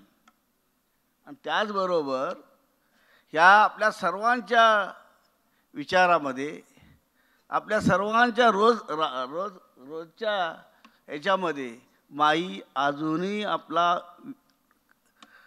स्थान टिकून आहेत, मिळून आहेत असं म्हणलं तर वावगं होणार नाही. लौकिक जगातनं आज नसल्या तरी त्यांचा विचार आणि त्यांचा आदर्श आपल्या समोर त्यांनी ठेवून गेलेले आहेत आणि त्या आदर्शाचा विचाराच्या दृष्टीनं आपण वाटचाल केली पाहिजे असं मला वाटतं. आणि हे वाटचाल करत असताना माईचा माझा अतिशय जवळचा मी ते त्याच्या परिवारातलाच आहे. तेव्हा कित्येक वर्ष गेले, 30-35 वर्षाहून अधिक काळ माईचं मला प्रेम मिळालं, मला सहवास मिळाला, मला ज्ञान मिळालं आणि त्यावेळेस पुढं मला जाता आलं आणि ते करत राहिलो. त्यांनी सांगितलं मगाशी साहेब तर माईनी ममताताईंनी त्यांनी काय भाषण करत होते, कशा पद्धतीने ते सांगत होत्या. माईचं भाषण ऐकावं, मग मराठी असो, हिंदी असो, शायरी असो, खरोखरच म्हणजे विद्वानांचे तिच्यामध्ये पाणी भरतंय का डोक्यामध्ये असं विद्वान असं वाटायला लागतं. अशा पद्धतीने ते काम करतात का म्हणजे काय आश्चर्य, अचंब आहेत, अचंब. ऐकत राहावं. मी तरी आता आपल्या सिरियल लागलेलं आहे, मी आवर्जून बघतो आणि त्यातून खूप शिकायला मिळतं आपल्याला त्या माईच्या त्या आदर्श कशा पद्धतीने पुढे गेला आपल्याला लक्षात येतं. मला सांगायचं आहे त्याचं सामाजिक कार्य करत असताना कशा माई झाल्या, ते काय झालं, ते सगळं मला इतिहास आहे. मी आता सांगत बसलं काय वेळेचा अभाव आहे. गाईच्या गोट्याचा जन्म ममताचा झाला आणि कशा पद्धतीने काय वागल्या, पुन्हा गायीने त्यांचं पालन केलं म्हणून त्या माई झाल्या. ही जी सगळं माहिती आहे त्याच उघडत जाता नाही. पण एक मला आवर्जून सांगायचं आहे, बाल आणि पुनर्वसन, बाल संगोपन आणि पुनर्वसन यासाठी ज्यानं आपलं आयुष्य संपूर्ण आयुष्य आणि आयुष्यातला प्रत्येक क्षण कण कण हा खर्च केला त्या आपल्या माई. आणि ह्या माईने त्यांनी जे पुस्तकात मी वनवासी हे त्यांचा आत्मचरित पाहिल्यानंतर म्हणजे संकटावर स्वार होऊन समर्थपणे उभे राहणाऱ्या स्त्री शक्तीची ही संघर्ष गाथा आहे असं म्हटलं तर वावगं होणार नाही. म्हणून अशा पद्धतीने ते काम करत होते. खरोखरच मला वेळ कमी आहे. मला एक उदाहरण आठवतंय. आपल्या बालक आणि मजूर आणि सवर्ण या क्षेत्रात जे जागतिक पातळीवर काम करणारे आपले कैलास सत्यार्थी यांना काही वर्षापूर्वी त्यांना नोबेल शांतता पुरस्कार मिळाला. आणि त्यांचं पुस्तक अलीकडेच आलेलं आहे, इतक्या उशीर काळ. आणि ते पुस्तक म्हटलं ह्याचा वचनाप्रमाणे शीर्षकाप्रमाणे पाहिलं तर आजच्या समाजामध्ये आपला परिवारातील लोक म्हणतात, माई तुम्ही इतक्या लवकर का गेलात, असे सगळे प्रश्न आपल्याला जर काही प्रश्न विचारतायत. अशा पद्धतीने का बरं आहे. आणि म्हणून तुम्हाला म्हणजे गाडगे महाराजांचं नाव घेतलं. गाडगे महाराज म्हणत होते, जे काय रजले गाजले त्याची मने आपुले, तोची साधू ओळखावा देव तेथेची जारा. माईनी वंचितासाठी, उपेक्षितासाठी आणि पीडितांसाठी जे आपलं आयुष्य केलं त्याला देव मानून त्यानं काम केलं, त्याचा आदर्श आपल्याला घ्यावा असं प्रामुख्यानं वाटतं. म्हणजे अशा पद्धतीने काम करणाऱ्या माई आपल्याला आज नाहीत हे पटतच नाही. त्यांना अनेक पुरस्कार मिळाले, अनेक पुरस्कार मिळाले, राष्ट्रीय पातळीवर मिळाले, आंतरराष्ट्रीय पातळीवर मिळाले. आणि ते करत असताना मला आता मगाशी त्यांची फिल्म पाहिली. या फिल्ममध्ये अगदी छोटी आहे, अजून तुम्हाला खूप त्यामध्ये ॲड करावं लागेल. आणि आपल्याला एक कसल्या पद्धतीनं समाजाला आपण त्यांनी माईने कसंही केलं याचं आपल्याला दर्शन झालं पाहिजे असं मला प्रामुख्यानं वाटतं. आणि हे करत असताना उदाहरण सांगायचं, माईचं आमचं प्रेम असं होतं, भारतीय विद्यापीठाने त्यांना जीवन गौरव पुरस्कार दिला. माईनं काम सांगायचं, हाताला धरायचं आणि एक कर अधिकारवानं सांगणारे माई एक आमच्याच माई होत्या. त्यामुळे ते काम करणं 2 मिनटापेक्षा जास्त वेळ लागत नाही अशा पद्धतीने काम केलं. नागरी पुरस्कारसुद्धा त्याला पद्मश्री हा सर्वोच्च त्यांना मिळाला. आणि अशा बरेच असताना आणि या कार्यक्रमाला ममताताई, आज मी आत्ताच बघायची सांगलीवरून आलो, एक कार्यक्रम सोडून आलो, पण माईच्या कार्यक्रमाला आपल्याला जाता पाहिजे. नाहीतर ममताताई आमच्या एकदा रागवल्या, त्याचं प्रशासन मी पाहिलेलं आहे. कारण आता जे गेल्या वेळेला उल्हासदादा पवार साहेब आणि मी यांचे 9 लग्न असताना त्या कार्यक्रमाला मी उपस्थित होतो. आणि ज्या पद्धतीने केलं, मी जर असतो एक पालक म्हणून तरीसुद्धा अशा चांगल्या पद्धतीने लग्न मलासुद्धा करता आलं नसतं. पण नाही, ज्या पद्धतीनं माईनं केलं आणि ज्या माणसं बोलवली, जे परिचय केला ते अप्रतिम. त्या मुलामध्ये बारगेवर आज म्हणजे परिवाराच्या लोकांना, ह्या अनाथ मुलांना आपलं पक्कं घर दिलं. त्याचबरोबर त्याला समाजाचे, देशाचे नागरिक, एक आदर्श नागरिक बनवले. यामध्ये मी जास्त महत्त्व देतो. आणि खरोखरच आपले आजच्या जे अध्यक्ष आहेत ह्यांच्याबद्दल काय सांगता येईल आपल्याला. आपल्याला वैभव आहेच, त्यांनी आपल्या ते नेहमी सांगतात, आईचं ते नेहमी बोलत असतात. आईचं बरेच एक गेल्या 3 आठवड्यापूर्वी कार्यक्रम झाला भारतीय विद्यालय, आणि ते सातत्याने आईच्याबद्दल आईचं प्रेम, तसं ममताचं प्रेम हे तर कशा असतं, आमचं सगळ्यांचं प्रेम कसं असतं हे एक आदर्श उदाहरण भाष्यकार साहेबांनी दिलं आहे. मुन्सिपाल्टीच्या दिव्याखाली अभ्यास करून त्याने SSC आपल्या त्या बोर्डामध्ये 11वा नंबर मिळवला आणि आपल्या देशाला संशोधन आणि पेटेंट याचा नवा हे दिला. आता मगाशी माईन म्हणल्या देसाई ना देसाई मॅडम सांगलं 38 त्यांना डॉक्टरेट मिळाले नाही 48 मिळाले असं माझं सांगतो. जास्त वेळ घेत नाही. खरोखरच जे पुरस्कार ज्यांना मिळाले जे सामाजिक क्षेत्रात जे काम करतायत त्यांचं या माईच्या वतीनं आणि सर्वांच्या वतीनं हे करतो. आणि माईला मी अंतकरणाने प्रेमाने अंतकरणाने आणि त्यांना श्रद्धांजली अर्पण करतो आणि मी इथं थांबतो. जय हिंद, जय महाराष्ट्र. आपण खरंच किती भाग्यवान आहोत. 4 जानेवारीलाच आपल्याला साक्षात रघुनाथ भेटलेले आहेत. 22 जानेवारीला प्रत्यक्ष भेटणार आहेत. हमारे साथ जो रघुनाथ तो किस बात की चिंता. त्यामुळे आपण आहात. त्यामुळे आम्ही माई परिवार आज खुश आहोत. आपलं मनोगत आपण व्यक्त करावं. नमस्कार. परमादरणीय शिवाजीराव कदम, ममताताई, दीपकदादा, पुष्पाताई, आम्रपाली उत्कर्ष संघाचे आपण दादा आणि मी म्हणेन आपला सर्व परिवार, माईंचा परिवार, सिंधुताईंचा परिवार. मी 5 मिनिटात संपवणार आहे कारण मला कल्पना आहे की वेळ कमी आहे. वेळ मिळाला असता तर मी 50 मिनिटं बोललो असतो आणि 500 मिनिटंसुद्धा मी बोललो असतो. मला माईविषयी एवढा आदर आहे पण वेळ नाही आहे. सर्वप्रथम हे सांगू इच्छितो की माई नाही आहेत असं सतत सांगितलं गेलं हे मला जराही पटलेलं नाही. माई व्यक्ती नव्हत्या, त्या संस्था होत्या. She was not an individual, she was an institution. Individuals go, institutions remain forever. व्यक्ती जातात, संस्था कायमच्या राहतात. तर त्यामुळे त्या आहेत. हा पहिला भाग. ममताताई, दुसरा भाग. आपण पुष्पाताईंचं कौतुक केलं. प्रचंड काम. आपण म्हणालात 48 वर्ष स्वरूपवर्धिनी. मी 8 वर्ष अध्यक्ष आहे त्यामुळे मी आपलं सगळं काम पाहिलं नाही पण त्या 8 वर्षात मी जे अनुभवलेलं आहे ते प्रचंड आहे. त्याला शब्द नाहीत. आणि जसं आता आम्रपाली उत्कर्ष संघाचं कामसुद्धा सांगितलं ते सुद्धा प्रचंड आहेत. मला वाटतं टाळ्या थोड्या कमी पडल्या.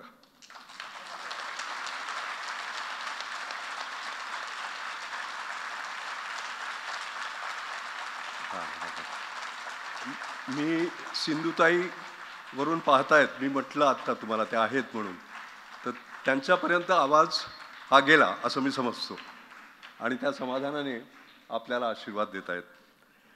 दुसरं म्हणजे त्या व्यक्ती नव्हत्या, त्या एक संदेश होता. संदेश राहतो बघा. गांधीजी गेले पण त्यांचे संदेश अजून आहेत. तसं त्यांचं सुद्धा. आणि त्यांनी आयुष्यात संघर्ष आले, समस्या आल्या, विकट परिस्थिती आली तरी त्यातून मार्ग काढता येतो आणि समाजोपयोगी असं आपल्याला जगता येतं. हा त्यांचा संदेश इतका मूल्यवान आहे कारण तो आज जेवढा महत्त्वाचा आहे, मूल्यवान आहे, तो 1000 वर्षांनी सुद्धा असेल. हा अमर संदेश देऊन ताई अमर झालेल्या आहेत. तेव्हा याच्यानंतर ताई नाही आहेत असं म्हणायचं नाही. निदान माझ्यासमोर तर. हा पहिला. नंतर त्या सर्व जगाला जगण्याचं तत्त्वज्ञान देणाऱ्या त्या महान तत्त्वज्ञानी होत्या. दुसऱ्यांसाठी जगायचं तत्त्वज्ञान त्यांनी दिलं. अनाथ निराक्षरांची सेवा केली आणि हीच परमेश्वर सेवा आहे असं त्यांनी मानलं. पराकाष्ठेची जिद्द, अद्वितीय चिकाटी, कठोर परिश्रम, दुर्दम्य इच्छाशक्ती, प्रचंड आशावाद, प्रचंड आत्मविश्वास. आपल्याला आठवते असे सगळे गुण असलेली एखादी व्यक्ती असेल, त्या अद्वितीय होत्या. आपण म्हणालात आई, मला वाटतं त्या सर्व आयांची आई होती ती. खरं सांगतो तुम्हाला, इतक्या मोठ्या होत्या त्या. आता वेळ कमी असल्यामुळे मी जास्त बोलत नाही आहे. जसं मी म्हटलं, त्यांना 750 पुरस्कार मिळाले की 1000 पुरस्कार मिळाले मला कल्पना नाही आहे, कारण मी दोन्ही वाचलेले आहेत. पण ते 1000च्या वरती असणार याची मला खात्री आहे. आणि पुरस्कारांची भाकरी मिळत नाही म्हणून आनंदाच्या भाकरीच्या शोधात त्यांनी आयुष्याच्या शेवटच्या क्षणापर्यंत त्यांनी ते काम केलं. ते खरंच अत्यंत कौतुक करण्यासारखं आहे. आपण त्यांचं सावित्रीबाई फुले ज्यांनी संगोपन केलं, शिक्षण दिलं, संस्कार दिले, त्यांच्याशी आपण त्यांची तुलना करतो. मी त्याच्या पुढे जाईन. सावित्रीबाई फुले फार मोठ्या होत्या. आपण आत्ताच कैलास सत्यार्थींचं विषयी बोललात. कैलास सत्यार्थी माझे चांगले मित्र आहेत आणि आता 2 आठवड्यापूर्वीच मी त्यांच्याबरोबर अर्धा दिवस होतो. कारण जमनालाल बजाज फाउंडेशन जे आहे त्याचा मी आता अध्यक्ष आहे आणि जस्टिस चंद्रचूड आले होते चीफ गेस्ट म्हणून आणि कैलास सत्यार्थी आमचे ट्रस्टी आहेत. आम्ही एकत्र होतो आणि त्यामध्ये कैलास सत्यार्थी म्हणाले, ग्लोबलायझेशन ऑफ कंपॅशन. कंपॅशन म्हणजे करुणा. आणि what you wanted to say was that there is a deficit of compassion today. जगात काय चाललेलं आहे आज पहा. मी परवा वाचलं त्या गाझामध्ये एक 4 वर्षाचा मुलगा, पहिल्या बॉम्बिंगमध्ये त्याचे वडील गेले आणि दुसऱ्या बॉम्बिंगमध्ये त्याचे 2 पाय गेले. आणि आता ममताताई तो रडतोय की मला माझे वडील हवेत आणि मला चालता यायला पाहिजे. त्याचे वडील त्याला मिळणार नाहीत आणि त्याला चालता येणार नाही. ही युद्ध कशासाठी चाललेलं आहे. आणि म्हणून माझ्या नव्या वर्षाचा संदेश यावर्षी विश यू कंपॅशनेट 2024 असा होता. करुणादायी असा. आणि आपल्या माई म्हणजे करुणा. आपल्या माई म्हणजे करुणा. माझं सिंपल इक्वेशन आहे, माई इक्वल टू करुणा, माई इक्वल टू कंपॅशन. कळलं. तर त्यामुळे त्या आहेत, त्या कुठेही गेलेल्या नाही आहेत, आपल्याबरोबर आहेत. शेवटी माझ्या आईचा उल्लेख केलात आपण. तीही स्वर्गात आहे आणि माई पण स्वर्गात आहेत. मला आवडलं असतं जर त्या दोघे एकमेकाशी बोलल्या असत्या तर. कारण जसं आपण म्हणालात, मी अत्यंत गरीब परिस्थितीत जन्माला आलो. माझे वडील, मी 6 वर्षाचा असताना गेलो माशेलवरनं. माझी आई मुंबईला आली. काबाड कष्ट केले. 2 वेळा जेवायची भ्रांत होती. आपण म्हणालात त्याप्रमाणे महानगरपालिकेच्या दिव्याखाली अनवाणी पायाने चाललो. सगळं झालं आणि केवळ आईमुळे मी आज इथे उभा आहे. तर अशा आई आणि माई या दोघी जर एकत्र भेटल्या असत्या. पण आपल्याला काय म्हणतात आता, व्हर्च्युअल रियालिटी म्हणतात ना, तसं आपण थोडं व्हर्च्युअल रियालिटी करूया. आईला हे जे सर्व काम चालू आहे, कळलं की नाही, तिला तिच्या मनापासून सगळ्यांना वाटायचं. कारण तिने पाहिलेलं आहे मी कसा वरती आलो आणि सगळ्यांसाठी काहीतरी करायचं ती म्हणत असे. म्हणून तिच्यातर्फे मी एक चेक लिहिला आहे. तो चेक काही स्वर्गात जाऊ शकत नाही सिंधुताईंपर्यंत. फक्त छोटासा चेक आहे, 1 लाखाचा चेक आहे आणि तो मी माझ्या आईतर्फे आपल्याला देऊ.